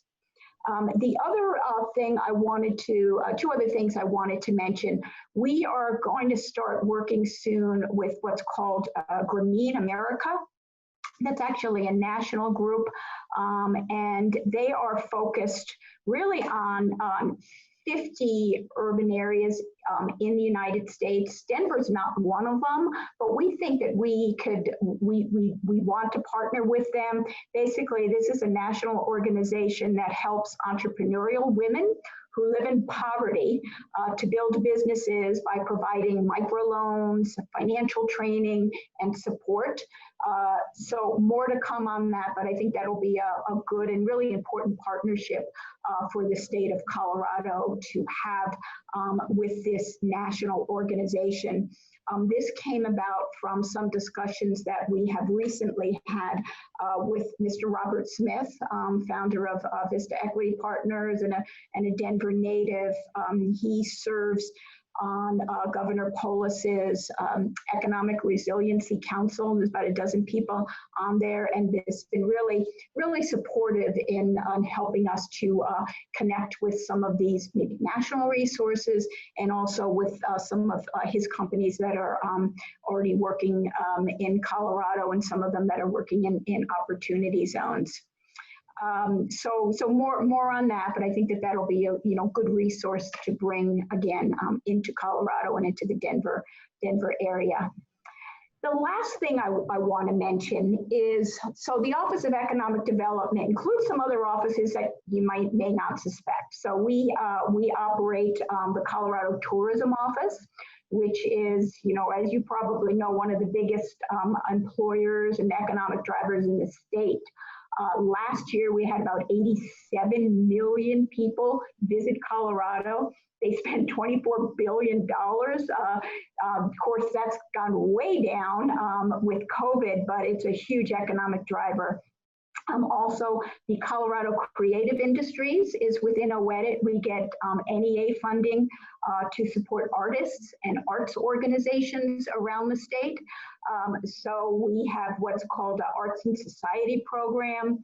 We have a certified creative district program. I think the area around Santa Fe was our first creative district. We've got 26 of them now, where we provide technical support and financial support in terms of grants to really highlight the arts and the creative communities around Colorado, because we know that that's a huge economic driver as well, is the arts and a vibrant arts organization. So speaking of that, we've talked about how important it is as we welcome so many tourists to Colorado, and we know that those tourists sometimes become residents when they visit Colorado and they think, hey, this is a pretty good place to visit. I should move here, get a job here, or start my business here. So we have just started within our tourism office what we're calling our Diverse Traveler Committee. And realizing the importance of making Colorado a welcoming state, and making sure that we have visitor experiences that will attract people of all colors, of all cultures, to visit Colorado. So one of the things that we're sort of talking about, and we've talked to Mr. Smith's, some of his staff as well about this, is Colorado has a very rich, as you know, African-American history here, whether it's Lincoln Hills, which is in Gilpin County, which has brought inner city kids to Colorado to experience the outdoors, to, is it Deerwood, the utopian African-American community in Weld County, to what was the vibrant jazz scene in Five Points, and many other things, home to Hattie McDaniel, who was the first African-American woman who won an Oscar for her role in Gone with the Wind. I think we have a lot of things that we are looking at in terms of doing what we're calling the African-American History Trail. Again, it's just getting started. Would love any support and feedback that you have about for something like this as well. But know that I think what's important for us as well, to be a state that is welcoming, that is diverse, and we know that diversity is our strength, is our economic strength, and that's really important too, to be seen as that, both nationally and internationally. That's one of the areas that we're focused on as well. So these are just a couple of the things that, again, that the state is working on. We're open to other ideas that you have, and certainly want to make sure that as we roll out new programs for all to support all businesses around the state, that you contact us. We're happy to go out and sit down with small business owners, with groups of business owners, get your ideas on maybe some of the things that we're missing as well. But with that, I want to again thank you for inviting me to participate in this. Thank you for inviting our Minority Business Office as well. And if we have some time, I'd be happy to answer a couple of questions. Absolutely. Thank you so much, Betsy. We really appreciate your attendance, your words, and sharing your time. It's an honor to have you and be a supporter and a fan of the community. I do have questions. We'll have a couple of participants address their questions directly to you. But first, I'm going to share a question with you or forward a question from the chat line from the online participants. A participant wanted to know if you could please provide a quick overview of whether or not the Opportunity Zone investments are robust in Colorado, and if investors are really finding attractive opportunities. Or has this current economic outlook really depressed that activity? I would say it was much more, that's a very good question. It was much more robust prior to COVID. In fact, about 6 months ago, Forbes magazine published an article about opportunity zones, and they had sort of the 20 best areas for opportunity, that were making the biggest impact in opportunity zones in the state of Colorado was one of those 20s. Most of them were cities, but as a state, we've done really well with getting investment across the state of Colorado. We actually have 2 people in my office, Mike Santos and Jack Thiebaud, who are working on opportunity zones. Happy to get you in touch with them. We've also started focusing on, we've been picking small businesses applied. We have an opportunity zone accelerator program where, and I believe we've got 5 out of the 6 are minority-owned businesses around the state where we have chosen them to be an opportunity to zone accelerator program, and really specifically working with them to connect them with investors because we think that their businesses have such promise and they are an opportunity zone. So I would say that the state of Colorado, it's not quite as robust, but I still think that we're making good inroads finding investment opportunities. And investors to come in and bringing them together with those opportunity zone projects and with those opportunity zone companies. Thank you. I certainly would say that's an opportunity that hopefully our community might be interested in. Next, I would like to invite Miriam. She has a question for you, Betsy. Miriam? Thank you, Solomon. Hello, everyone. My name is Miriam Dia. I am a freshman in high school at Colorado Early Colleges of Aurora, as well as a young entrepreneur. I have recently just begun my business, Miriam's Magnifique Collections, or MMC for short. My e-commerce business focuses on cosmetics, and I am currently selling eyelashes as well as lip gloss. My website, which should be launched in the next couple of weeks. I am registered under the Colorado Secretary of State, and I hope to extend my business within the coming years. My question to Ms. Murky is on behalf of young entrepreneurs. We see a lot of programs dedicated to small businesses that include grants and loans. Are these programs open to young entrepreneurs, and are there any programs dedicated to young entrepreneurs? If so, how can we access them? If not, will there be any attempts to create these resources in the future? Yeah, thank you. Great question. I would say that one of the things that we have available just in terms of for entrepreneurs specifically would be our advanced industry program, which basically provides some proof of concept grants for entrepreneurs who have a product or service. I'd have to check it, but it's specifically looking at areas and with tech and infrastructure and bioscience. But if it's an online e-commerce business, I would love to be able to see if any of those would fit for you, or if there's some others that we can maybe make sure that your you have access to. So Ulysses, I see you right here. Maybe you can get in touch with Miriam and then let's chat later on in the week. And I'd also love to hook you up with the entrepreneurial network that we work with, which is Energize Colorado, and they have some resources as well. But yeah, would love to be able to support you in this business, particularly as a young entrepreneur in high school. That's really impressive that you are starting a business while you're still in school. So would love the opportunity to brainstorm with you to see what we might be able to do.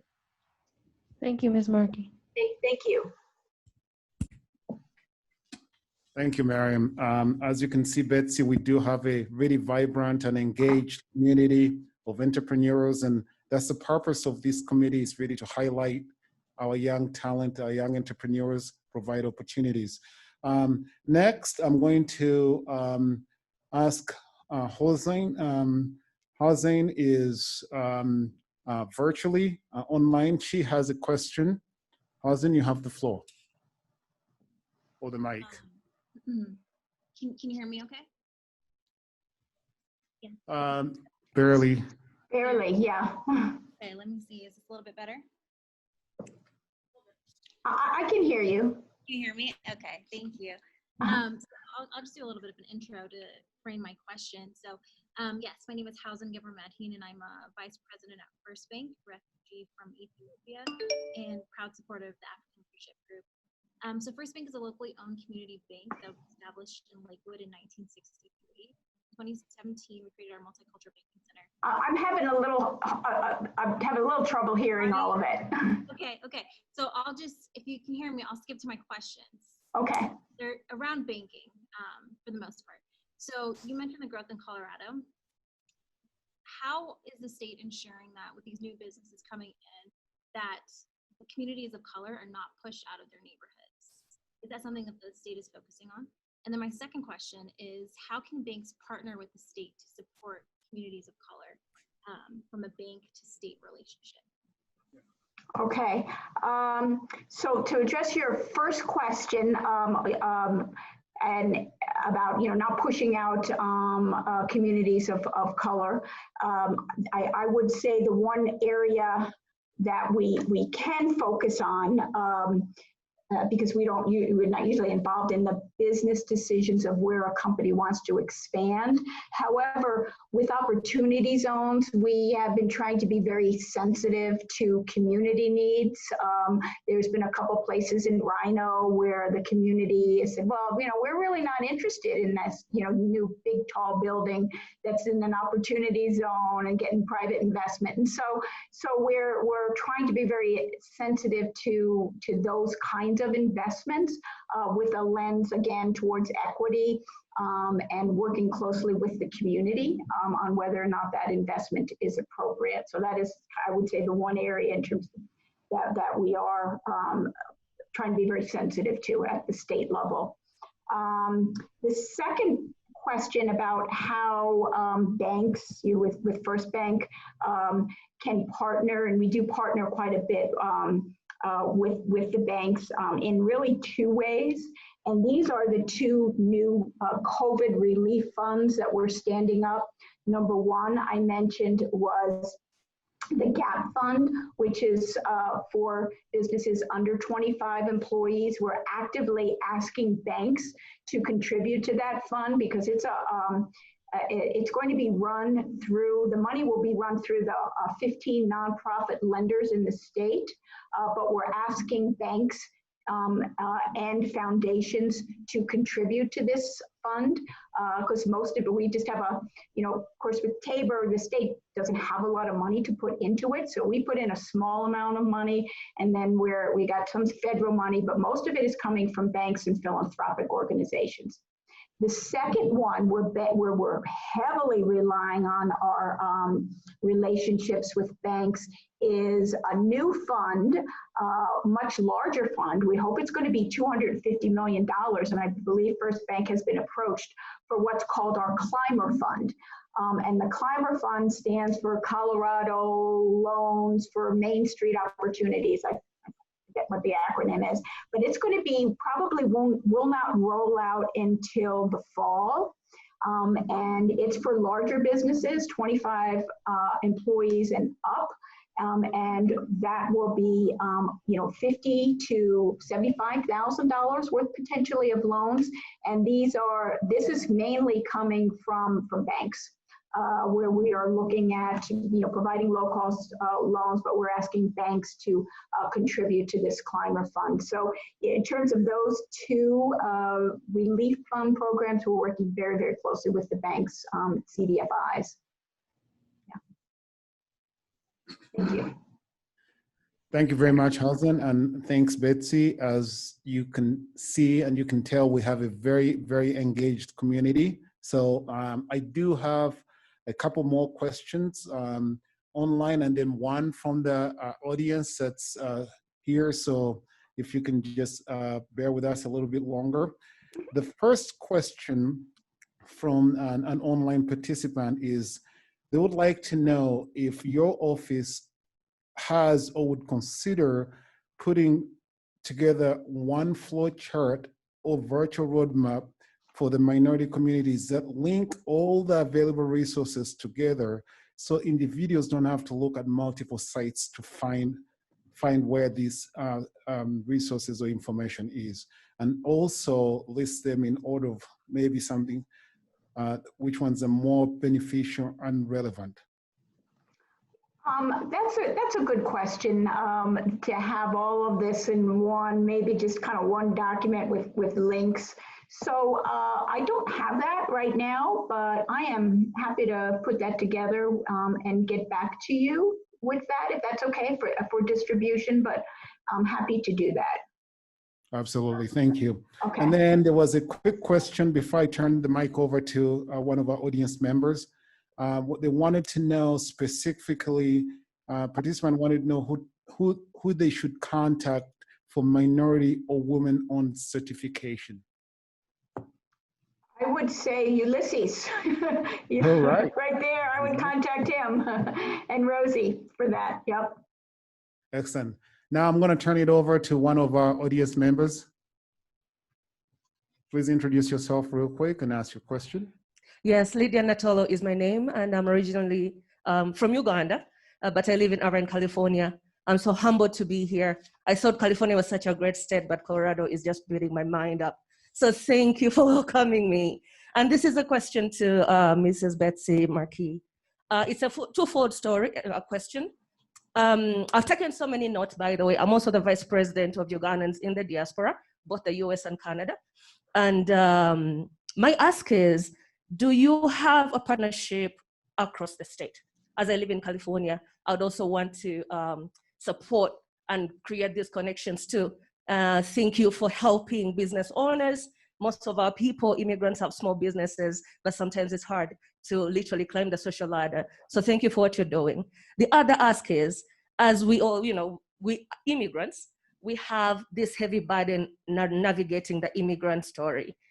Is there any way your office has a space where we can start these conversations? Because as much as the resources are there, the immigration narrative becomes a burden. So most of them don't even come to the offices because of that. So I want to know whether you have that office whereby we can also partner with you to support our immigrant communities, not just in Colorado, but across the state. So thank you so much for having me.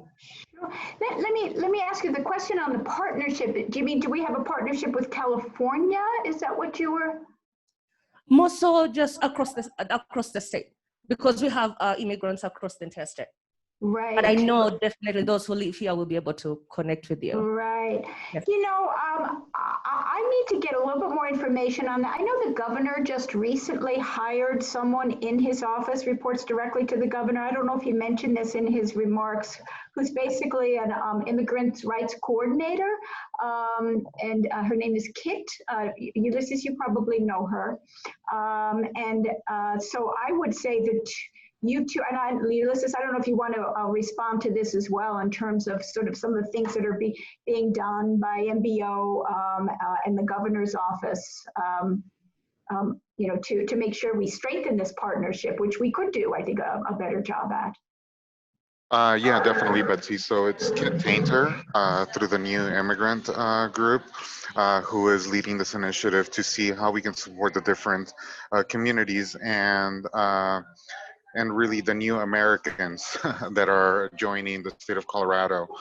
We understand and we have to address the fact that there is different needs and a different way for them to incorporate themselves, not only into American culture, but then also as entrepreneurs.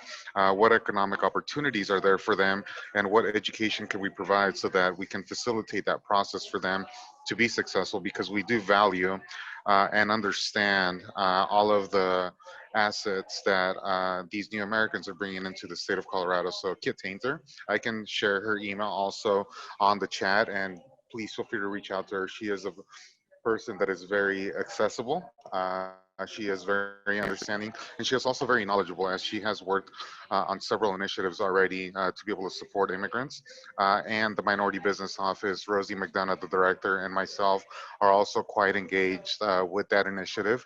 So feel free to reach out to us as well and see how it is that we can connect you, not only to KID, but then also to the group that is leading this initiative, which is, I believe, about 20 different agencies that are supporting this, because again, there's a lot of different ways in which we can support how the new Americans are joining our state here in Colorado. So I will share her email, but please feel free to reach out to me as well.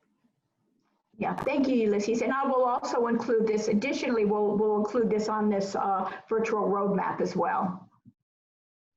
Her Thank you email so and much. contact. Much appreciated. Thank you. Thank you. Again, I just want to point out, Ulysses mentioned Rosie McDonough. She also serves on our board here at the Business, Economic, and Opportunities Committee. So we're proud to have her, and it's good to know she's a resource that we can reach out to. I have a couple more questions. Just one last question, I guess. But before that, I just kind of want to highlight some of the remarks you made, Betsy, about the history, the rich history of the African-American experience in Colorado. And we as African immigrants recognize the key sacrifices that the Africans, Americans of African descent have had to contribute, and the sacrifices they went through. We also recognize that they are the reason why we are finding success and being able to express our voices. So we really appreciate the fact that Colorado is a welcoming place. I can attest to that. Living here for over the last 28 years, Colorado has become my home. So thank you very much. Mm-hmm. So along those lines, the last question is talking about the culture connections. A participant wanted to know how your office, so how can we work with you, we as the African community, to invite more African artists and fill the needs of the cultural connection for tourism in Africa.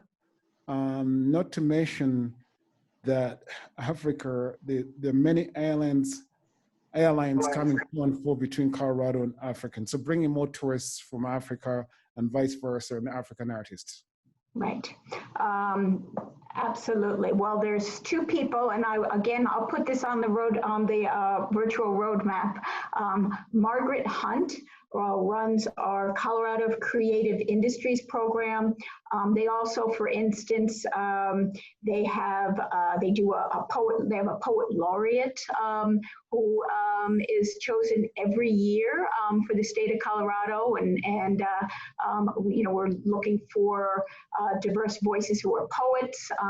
We run we have I know they're very involved in a mural project right now. There's a lot of artists that are looking to put up murals all over the city, all over the state, and we're supporting those efforts.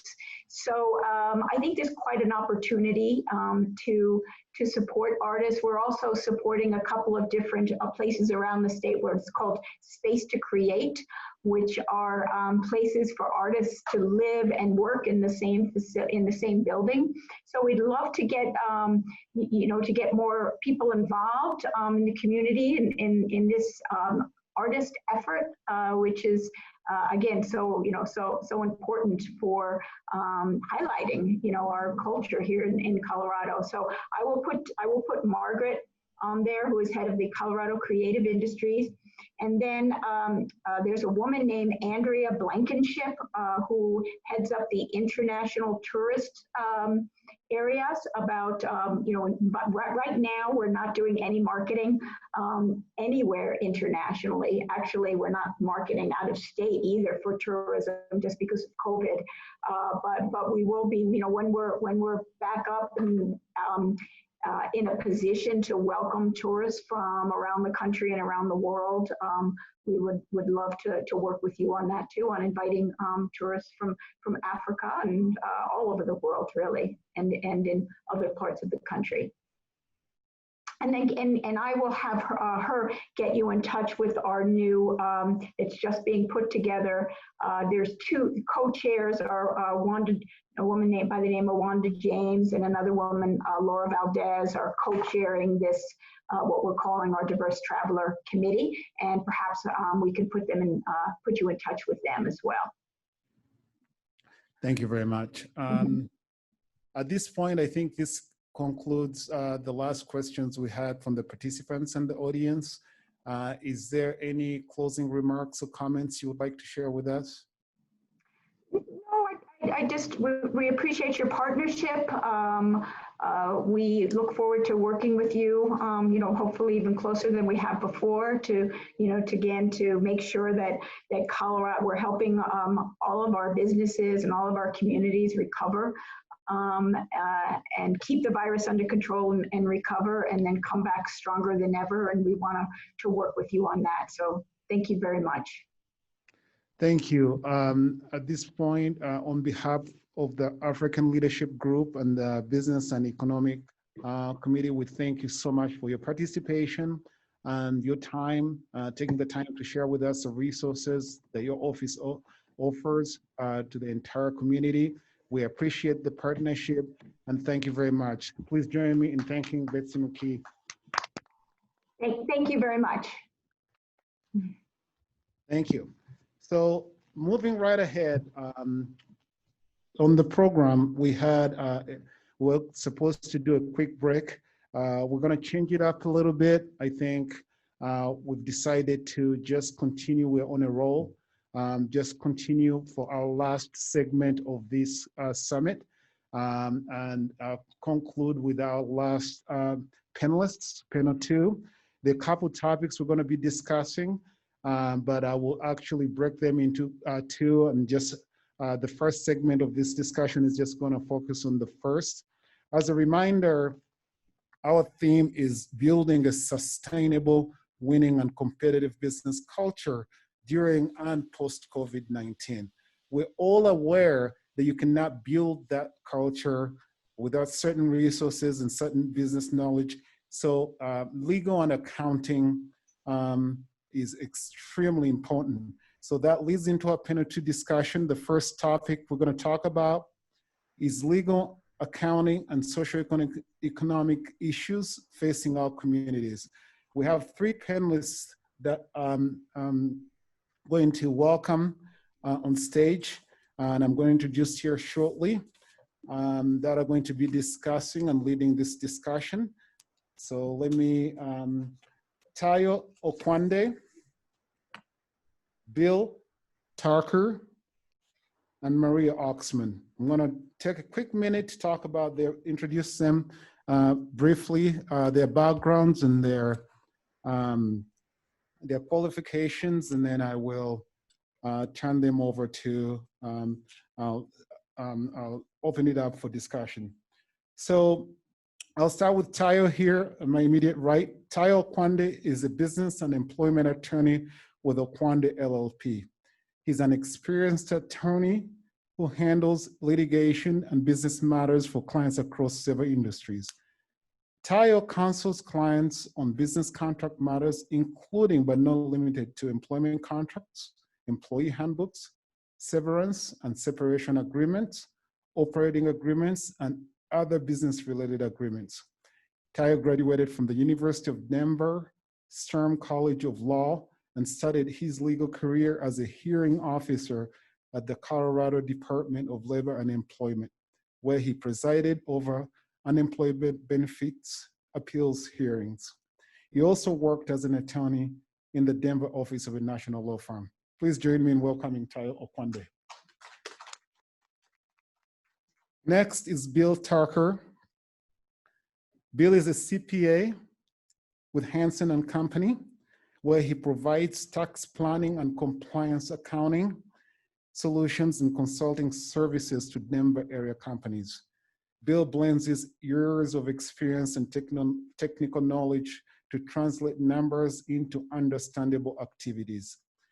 He also previously worked as a controller for specialty medical practice, which included full oversight of financial and management accounting, asset acquisition, and liabilities. He started his career working in the tax department of PricewaterhouseCoopers. Bill earned a Bachelor of Science in Political Science degree from the University of Colorado at Boulder, and then attended the University of Louisville in Louisville, Kentucky. He's a member of the American Institute of Certified Public Accountants, the Colorado Society of CPAs, Healthcare Financial Management Association, and the Medical Group Management Association. Welcome, Bill. Last but certainly not least, our panelist under this topic is Maria Oxman. Maria is an associate in the Finance and Acquisition Department at Davis, Graham, and Stubbs. Her focus is the practice of real estate law, and she regularly works with investors, developers, and large companies in a variety of real estate matters, including leasing, hospitality, and development. She also handles the real estate aspects of complex mergers and acquisition transactions. Maria holds 2 law degrees and is licensed to practice law in Colorado and Guatemala. While earning her JD at the University of Denver Stern College of Law, she interned at the Colorado Supreme Court and the Office of the Colorado State Public Defender. Maria serves as a member of the Board of Directors of MAIA. Additionally, she's a current member of the National Hispanic Bar Association. Welcome, Maria. Thank you very much to our panelists for joining us. So I'm going to kick this off with discussing some points. I'm going to start off with Tayo. So Tayo, could you start us off by giving us some highlights on new updates businesses should be familiar with regarding employment laws, especially in context of the impact of COVID-19? Yes, thank you, Solomon. As you may all be aware, it's been a very active legislative session, both federally and in Colorado. So I'm just going to go over certain legislation and just in a very overview of some of them, starting with the initial legislation that was passed in March 18 of 2020, the Family First Coronavirus Response Act, which is the FFCRA, also referred to as that. And that's the one that provides or legislates the provision by employers to provide up to 12 weeks of paid leave and 80 hours of sick leave for employees dealing with the impact of the pandemic. Along with that, there's a couple other legislation or guidance that I also want to touch on that relates to our companies or companies in Colorado.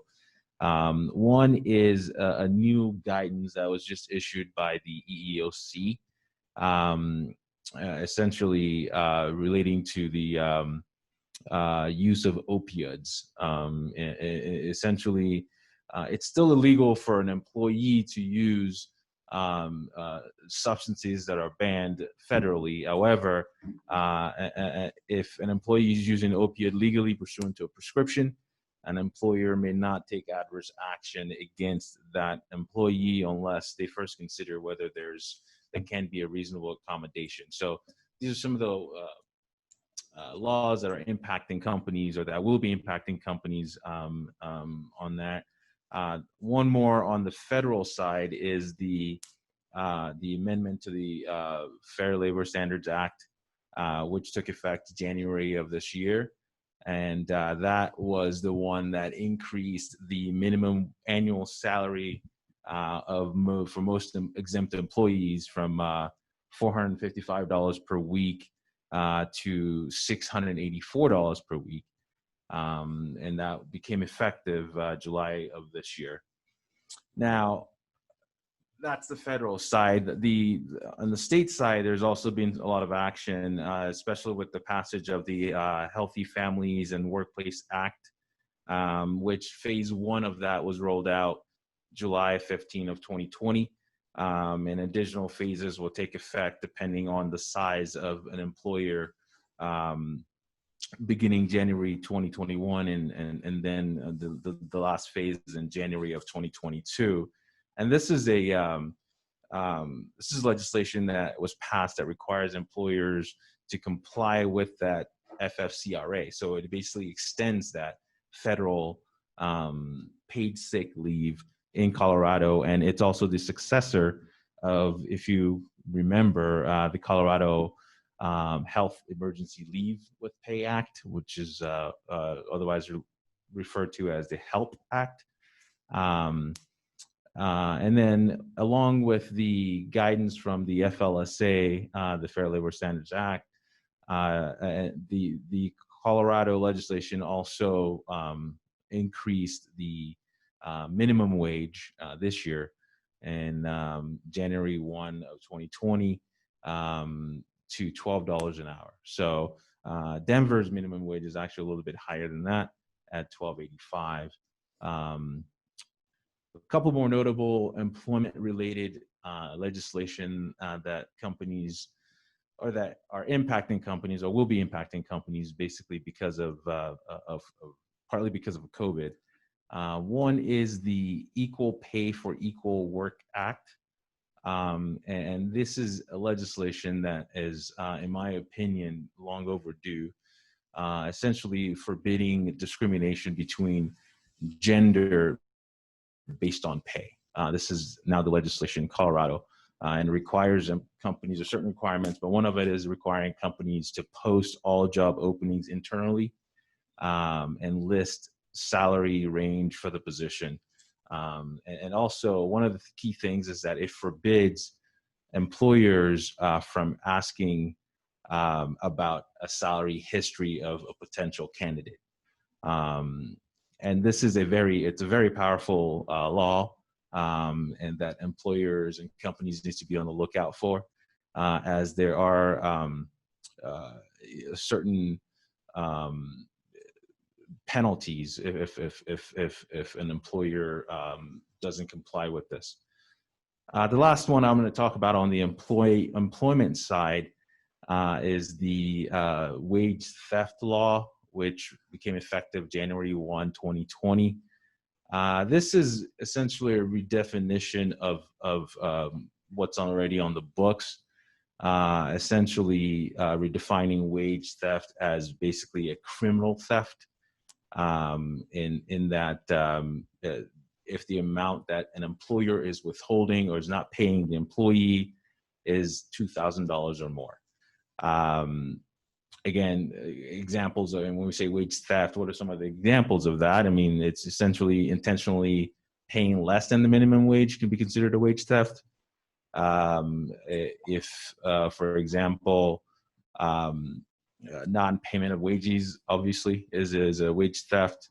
Underpayment of wages is wage theft. And one that I see a lot more of lately, especially because one of the impacts of all this legislation that we're seeing in our office is basically employers utilizing more of the independent contractors as opposed to employees. So one of the things that employers need to be aware of is, under this wage theft, is misclassification of employees. In other words, classifying an independent contractor as an employee could also be considered as wage theft. And also finally an illegal deduction of pay. Those will fall under that wage theft. So those are some of the laws, the legislation that are coming down or are effective this year that employees and companies need to be on the lookout for. Thanks, Tyler. It's really interesting that you point out the fact that there are some companies trying to classify independent contractors as employees, when in the past it was always the other way around, but because probably of the PPP and idle consequences of that, would you agree on that, or is it various reasons? Yeah, I mean, I agree with that, Solomon. I think part of it is just a burden that a lot of this legislation is placing on the employers. These legislation relates to the employer-employee relationship. And what do I mean by that? I mean, real quickly, the difference between an employee versus an independent contractor essentially comes down to control. The employer in the employee-employee relationship has a lot more control over how the employee does his or her work, where, what tools the employee uses, as opposed to the independent contractor side, where the independent contractor is assumed to have an independent knowledge and know-how of the work. And so when these legislation are being passed and requiring employers to pay for certain sick leave or some certain other requirements that are put on the employer, we're seeing more and more of that, that employers are hiring less employees and moving towards, at least for the time being, towards independent contractor side of things. Certainly. What another point I wanted to bring up is kind of the other side of the same coin is the unemployment laws. One thing that we're aware of that has impacted disproportionately communities of color and immigrants is unemployment due to COVID. What has changed in context of COVID with unemployment laws? Yeah, so with the passage of the CARES Act, there was a section that allowed for some allocation of funds to the unemployment program. One of the things that came out of that was a program called the Federal Pandemic Unemployment Compensation. And I'm sure some of you are aware, if not most of you are aware, this is the program that obviously was created by the CARES Act that provided that additional $600 per week to any qualified individual for unemployment. That program essentially is no more as of July of this year. And although Congress is still grappling with what to do and the new laws on that, there's still a lot of questions and what's going to happen. Now, in the meantime, though, the president has stepped in and issued an executive order that whatever the intention is, just being a little bit of an issue in implementing, if you will. The executive order was issued August 8, 2020. And that was geared towards extending that federal program for the unemployment. And the way it was written was essentially this, that the federal government would provide $300 towards the extension of that program, while the state, through a contract with this federal government, would provide 25% additional, so which is $100. So for a combined $100, which totals $400 that could be paid on top of a regular unemployment. So the problem with that is that the state have to sign contracts with the federal government, and some of the states have not done that yet. And not knowing that, there's there's uncertainty as to how much a person that unfortunately due to COVID has lost his or her job, how much extra in unemployment payments he or she would be entitled to. And also, I mean, questions remain about the legality of what's going on and also when these payments would start.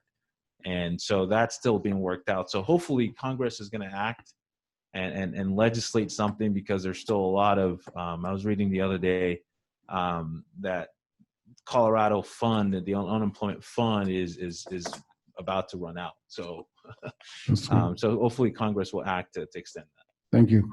I don't want to feel like the other panelists are being forgotten. So, Bill, I wanted to know, talking about all these, the PPP program has been mentioned several times on both panels as one of the resources that came out. But the phase that we're in right now with the PPP is the much awaited forgiveness part. That's what most businesses are clamoring for. And it's been lumpy, to say the best. Could you talk about some of the rules that the businesses have to be aware of? Thanks, Solomon. I really appreciate being here and having the invitation to be here. The rules are complex, and I don't want to take a lot of time today to go dive into the weeds. So let me give a couple of contact. Can I give my email and office number for people to call? Absolutely, it will be shared that. Anything I talk about here today, or if you have additional questions, I'm happy to offer a point of view. You can touch base with me at my company at 303-388-1010, or you can email me at wtucker@hanson-cpa.com. That's HANSON-CPA.com. I'm happy to talk with you or to address questions that might come up. The PPP program application phase ended just recently on the 8th. So now we're into forgiveness. And I have a lot of questions that come up. Should I do it now? When should I do it? What does it mean? What are the rules? And overall, my answer is wait. We don't have to apply for forgiveness right now. We have 10 months after the end of the period. And then there's another 2 months for the banks to decide, another 3 months for the SBA to decide. We could literally be in 2022 before any decision is made whether you have to repay the loan or not. So that's the short answer. The more difficult answer is, did you have a change in employees, and did you have a change in the wages that you paid them? And so there are different testing periods, but for the most part, what we're looking at is, do you have the same headcount before the act was passed? And this is all from the CARES Act, which was passed on the 27th of March. Do you have more employees or fewer employees than at that time? If you have more employees, you're fine. Your loan is going to be not going to be reduced, or forgiveness is not going to be reduced for headcount. But then you have to look at, am I paying my people less? And there are some safe harbors for both the headcount and for the amount that you pay them. And those safe harbors are very wide, but we don't have to worry about that at this point. Pardon me, this mask is really in the middle of things. The provisions of the act and of the program itself are to spend 60% of the money that you get from the loan on payroll. The other 40% can be spent on various types of interest and rent and utilities. The 60% spent on payroll also includes payroll benefits. And if you end up spending 100% of the amount on payroll, super. We don't have any problem at all. That is the basic part of where we are with the PPP forgiveness program. There are a lot of specific pieces and dates and testing periods that I'm happy to address those as the questions may come up. There's another program called the EIDL. That's the Emergency Economic Injury Disaster Loan. That's applied, still there are funds, and that's applied directly from the SBA on the sba.gov site. And it's a very simple process. The test is based on what is your income from the prior year. And that is primarily focused on small businesses and entrepreneurs and those folks that file what's called a Schedule C. That is, they have such a small business that they don't have a separate entity or corporation or partnership that is set up. They have an LLC perhaps, and they're the only owner. This really supports, it's a program that supports small, even micro businesses, if you think about that. It's directly through the SBA. The repayment period is 30 years at 3.75%, which is nearly free money. Gives you a lot of flexibility. The amount that you can borrow is up to $150,000. Anything at $25,000 or less on the loan, you don't have to have a personal guarantee or pledge assets.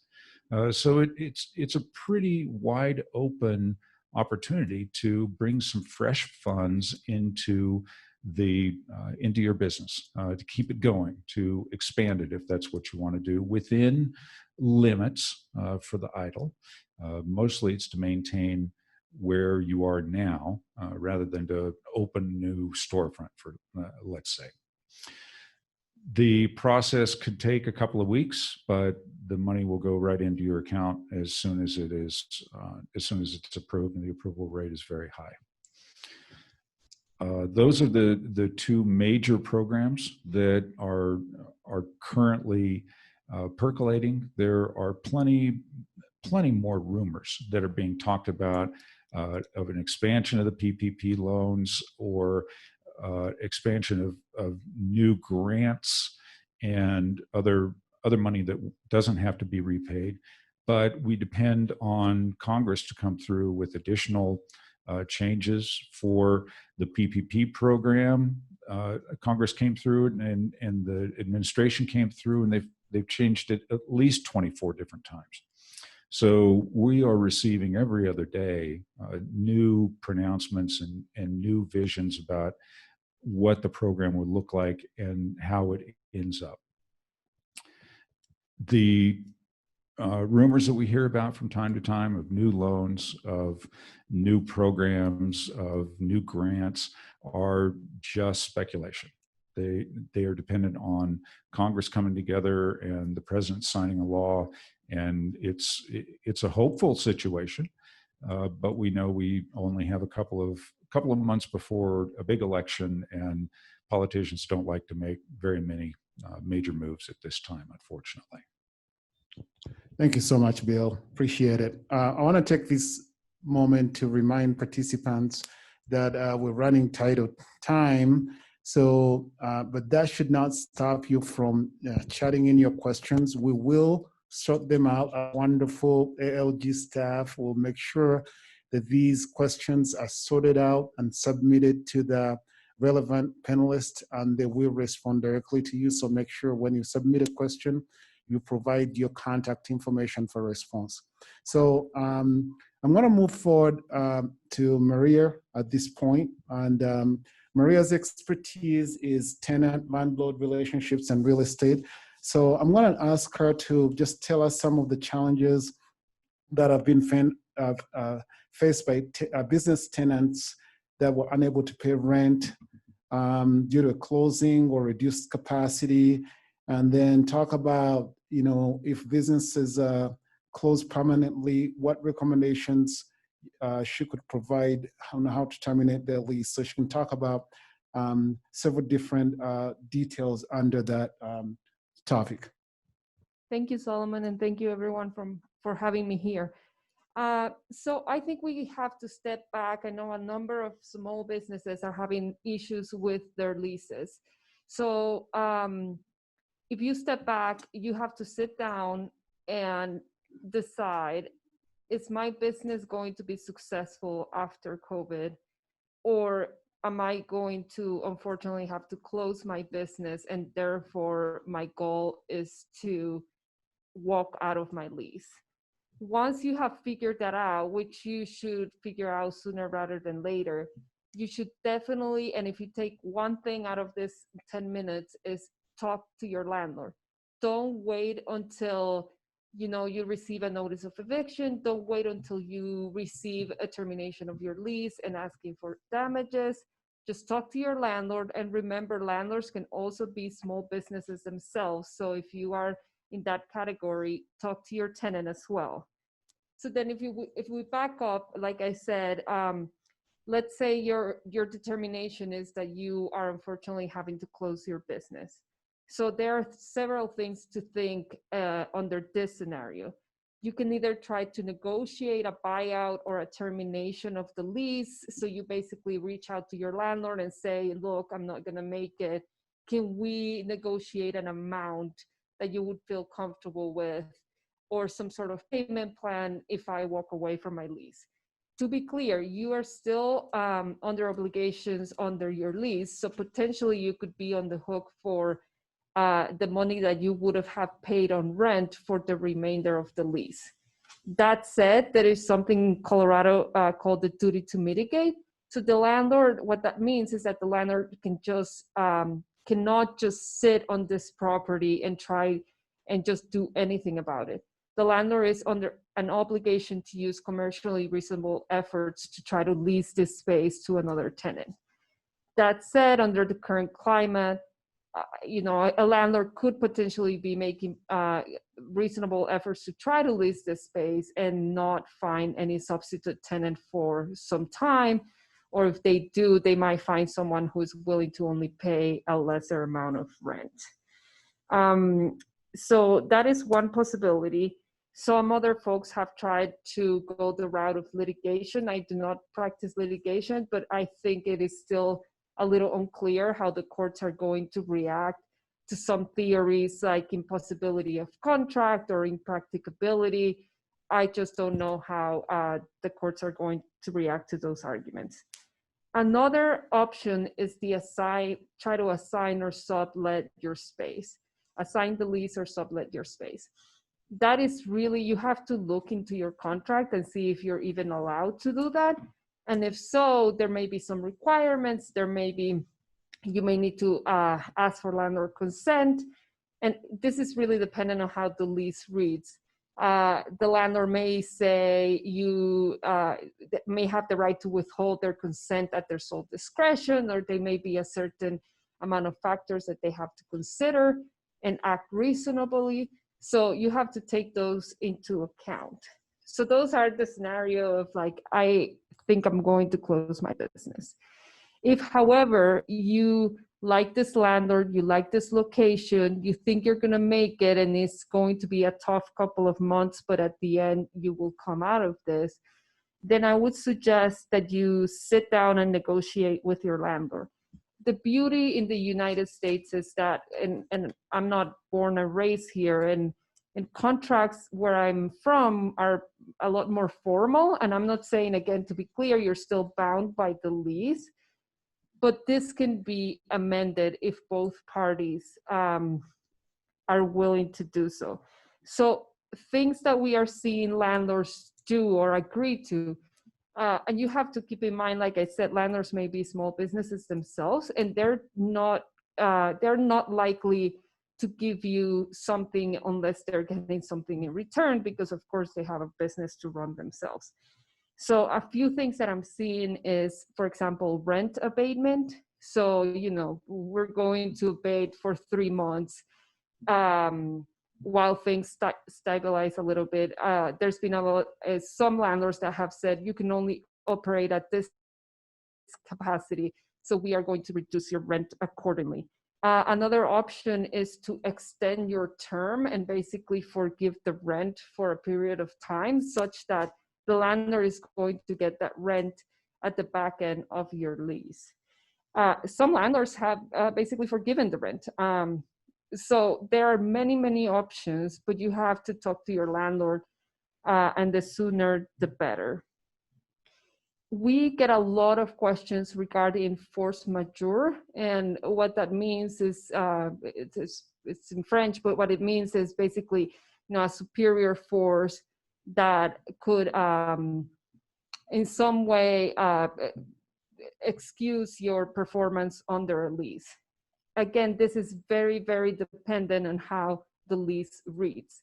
So some force majeure clauses only work to the benefit of the landlord. So a tenant cannot benefit from it if that's how it's written.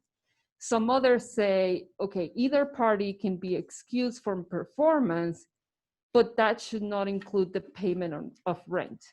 So in that scenario, if that's how it reads, it's very difficult for a tenant to argue, I am not going to pay rent for a period of time due to COVID.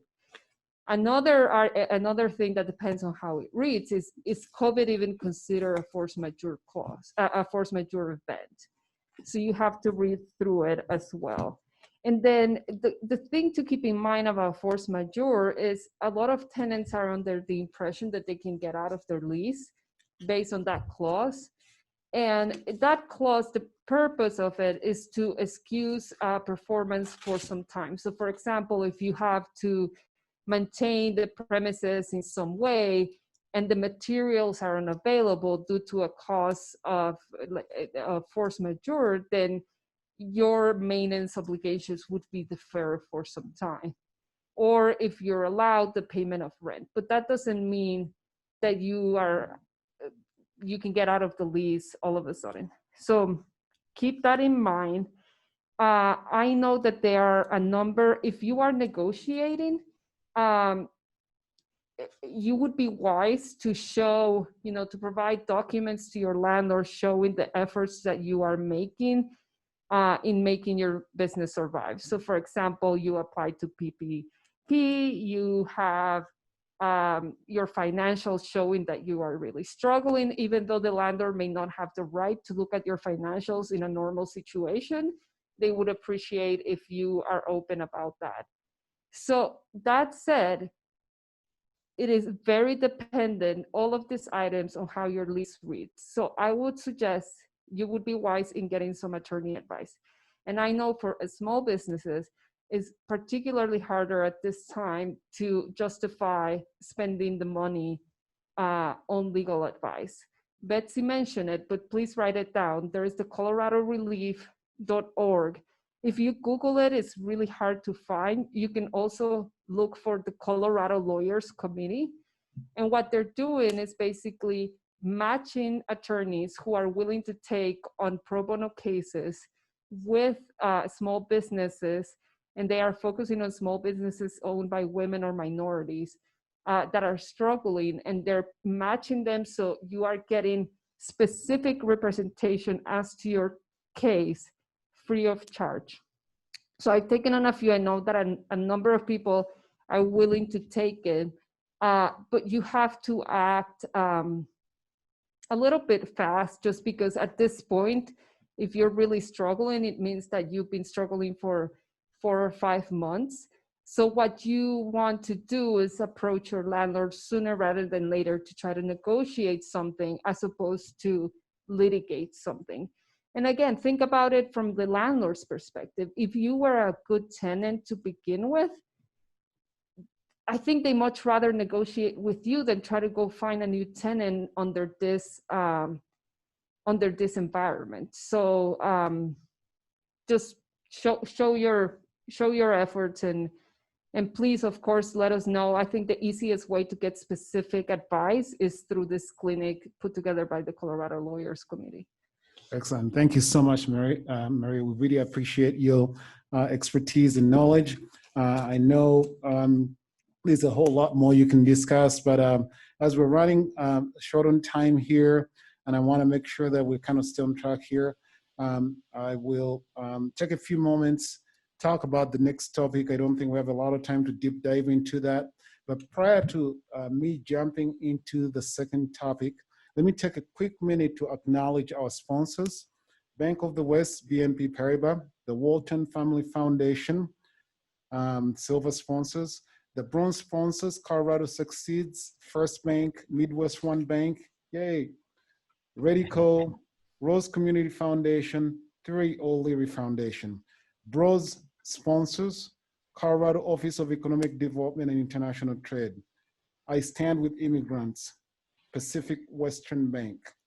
Community sponsors, Gifts in Kind, Academy of Advanced Learning, Colorado Children's Campaign, Northwestern Mutual, Okwande LLP, Stanley British Primary School, TBK Bank, Terrapin Care Station, Wildflower Schools, Denver Botanic Gardens, MMC, Gaylord Rocking Spectrum, Evans Kwesi Mensa, and Havana.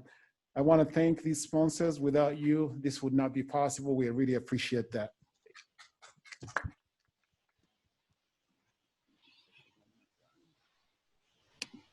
Quick comment from Tayo.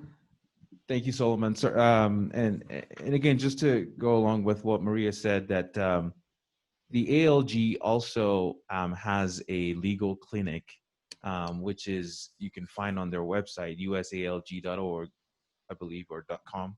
Is it .org? usalg.org. If you have any questions from any legal issue perspective, certainly make sure that you visit that as well. And we have access to refer you to coloradorelief.org if that's your question. And there's clinic that are held once every month. It's the third Monday of every month. So if you're able to attend that, we can answer your questions as well. Thank you. Excellent. Thank you so much for sharing that. So I'm going to switch gears real quick. Panel 2 discussion. We're going to keep it really quick. No time to take any Q&A from audiences, but from the audience of participants. But the last topic we have is just briefly talk about access to banks and financing. Obviously, that's near and dear to my heart as a banker. And everybody wants to know, where's the money? Where's my money? So I'm going to give them a platform, and I'll introduce very briefly and real quick the two panelists joining us online who will be talking briefly about this. Talking about a little bit about banking. We won't be able to get it in deep dive into this, but I'd like to introduce my colleague, and actually also a committee member for the Business Economic Opportunities Committee, Orman Lee Toko, who's a VP Retail Sales Manager at TBK Bank. Like myself, Lee is a first-generation immigrant who migrated here from the Republic of Congo. He oversees sales efforts for the Western Division Retail Sales team here in Colorado, and is currently working on getting his master's degree in organizational leadership and has a bachelor's degree in business management from Colorado State University. Welcome, Lee. Then next is Mark Gittes. Mark is a business consultant with the Colorado Minority Business Office and the Office of Economic Development and International Trade. I think you see a theme there. Those are really good partners of ours. And since 2001, Mark has served as president and general manager of COHH Inc., which is a Colorado-based apparel company with clients that include Bootburn, Overland, Neiman Marcus, and many others. He also held the position of Associate Director and Lead Consultant for the Boulder Small Business Development Center, where he was an integral part of the team that led that organization to its recent nomination as the National SBDC of the Year. Mark holds an MBA in Finance from the University of Colorado Leeds School of Business and speaks fluent Spanish. Welcome, Mark. Thank you. So real quick, starting with Mark, I'm going to have you, I'll start with Mark and let Lee conclude, but a lot of businesses ask if they can't obtain a bank loan, what other funding sources are available? And then, you know, how should they prepare to seek financing for their companies? Mark? Thank you, Solomon. You know, this is a very common scenario, especially for startup businesses, where unfortunately they cannot qualify for a bank loan. To start, some entrepreneurs need to realize that they might have to begin a little smaller than they would like. You know, when I started my business, I thought I needed $100,000. I could not do it without that amount. Truth is, nobody would even give me $100. So eventually, we were able to get a very small loan, and we moved into a small, cramped space. But over the years, we got to where we wanted to be. As you mentioned, now I consult for the Minority Business Office, and we work directly with micro lenders in Colorado. These include Colorado Enterprise Fund, Dream Spring, Colorado Lending Source, and micro lenders have similar requirements to banks, but will lend funds to new businesses or businesses that cannot qualify for bank loans. These are normally small loans under $50,000. The interest rates will be higher than a bank, usually in that 10 to 12% range. So just to give you an example, if you were to take a $25,000 small loan over a 5-year period, your monthly payment to a microlender would be like $550 versus about $500 for a comparable bank loan. But these loans are a great option for businesses who would otherwise not be able to qualify for a standard bank loan. Let me also mention that businesses need to have a solid, concise business plan, including financial projections, not too long. This is especially important for startup companies. Financial forecasts should include monthly forecasts for at least 2 years, with detailed assumptions of how you arrive at your revenues and expenses. And it's really, really useful to have your business plan complete prior to looking for funding. You know, you asked what businesses can do in this environment, and I would just quickly say that this is an environment that forces us to look at our expenses and what expenses might be able to be eliminated. At my company, for example, we had planned a new product launch this fall, and unfortunately, we have to delay that until next year. We also aren't going to be attending the normal trade shows that we attend this time of year. And then, you know, as Maria mentioned, rent is a big expense for most businesses. And you know, some businesses really have to make a tough decisions of whether or not to renew their lease or perhaps move into a smaller, affordable space. So those are some of the things that businesses need to think about. I will say that, you know, there are some great options right now for businesses to refinance their debt at lower interest rates through either banks or microlenders. Thank you so much, Mark. That's really great information. You know, and I wish we had more time to have you share your experiences both as an entrepreneur and also working on the other end, working with CBDCs and also working with lenders. But I really appreciate you sharing your experience and your know-how. As you might notice, there's a common theme that even we studied earlier within training, the resources. So there's really a common theme that runs through all these topics that will help out if your business needs some help. Last but not least, I would like to take the time to ask Lee to join us and just give us a quick overview of banking, specifically what has changed in the banking environment around how large banks and small banks versus small banks handle how they are approaching their approach to lending during this pandemic. So he will give us his perspective on what he saw and some of the experiences that his clients shared with him. Lee, you have the mic.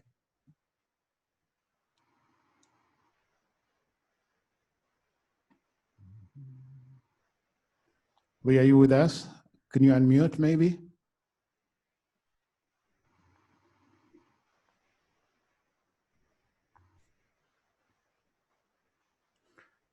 while we're still waiting for Lee to join us, and just going to point out a couple housekeeping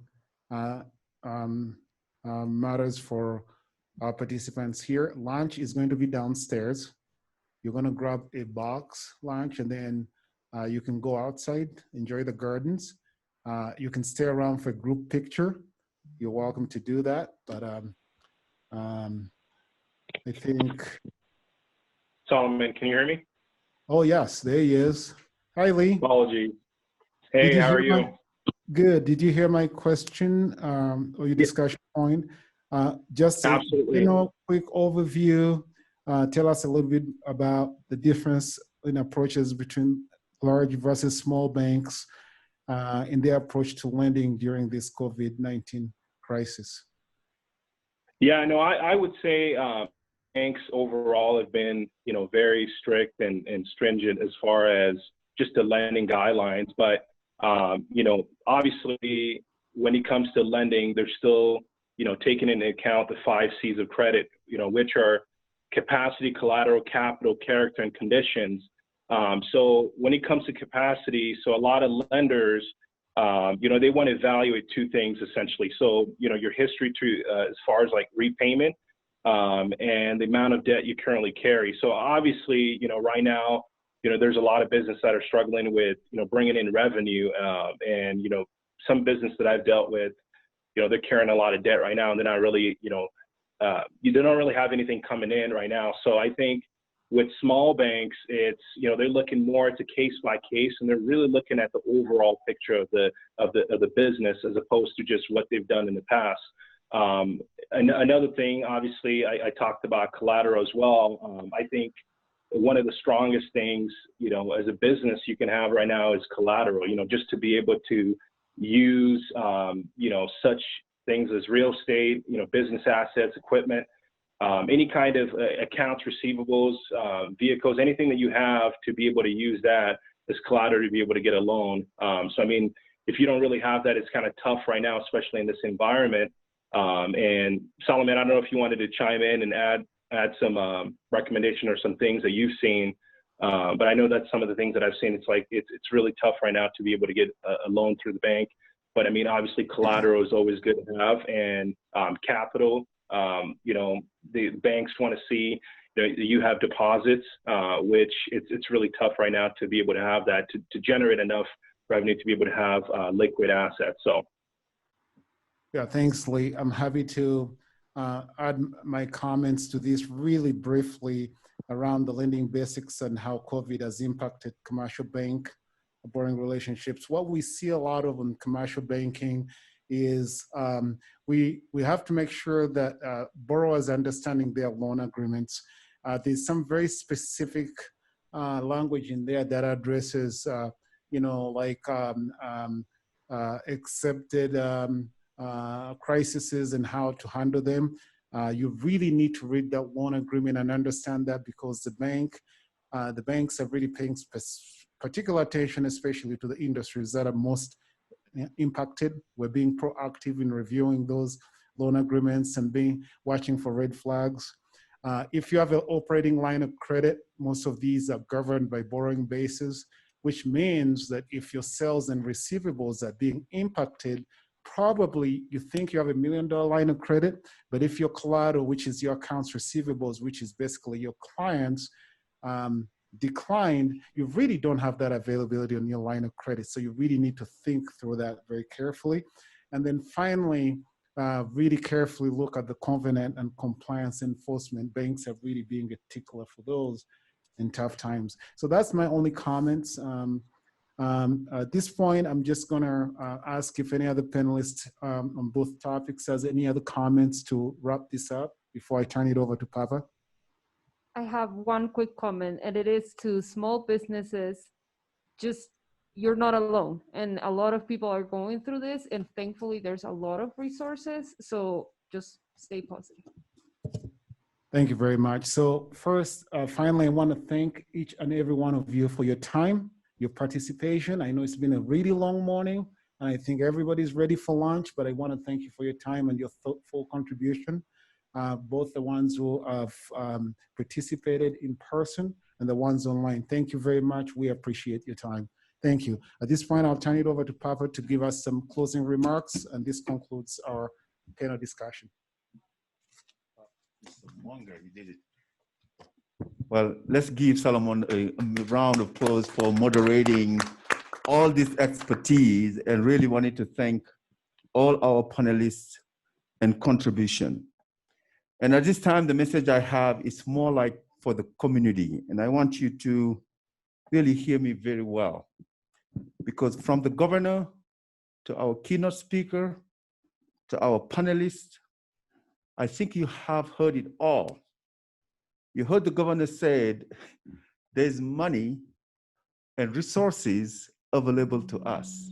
In fact, there's a $15,000 grant available to small business owners. It's a grant. On top of that, they can add another loan if you need it. And you have all the expertise you need from attorneys, CPA, bankers. What else are we waiting for?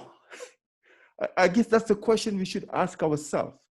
There's no reason every single business owner in our community should be struggling. I don't see it.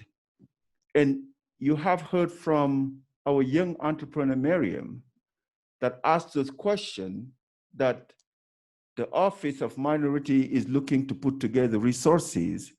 And we have heard some question that even though the Betsy's office did not have that, but they're considering putting a platform where all the resources will be put together. I think they've heard us all, and they're willing to implement some of the things that we ask. Now, we have a very dynamic business committee led by Solomon Mwanga. If you're having issue, don't know where to go to usalg.org. You will find the information. And if you reach out to Solomon and his team, they will definitely guide you through this process. I strongly believe that the development for every single nation goes through small business owners and young entrepreneurs. So thank you, it was amazing. So we are day 2, and we have day 3 left, which is gonna be more like the big celebration, which is the community evening of hailing. Again, I don't know if we have any seat or spot left, but go to usalg.org if you wish to attend. And we have an artist that's gonna be here performing, but I really wanna thank our keynote speakers, but also wanna give a shout out to all our sponsors that make this event possible. So we have Bank of the West at the gold level and the Walton Family Foundation. So Bank of the West is a great partner. We have Theory Old Lady Foundation. We have Colorado Succeed. We have First Bank, a strong partner.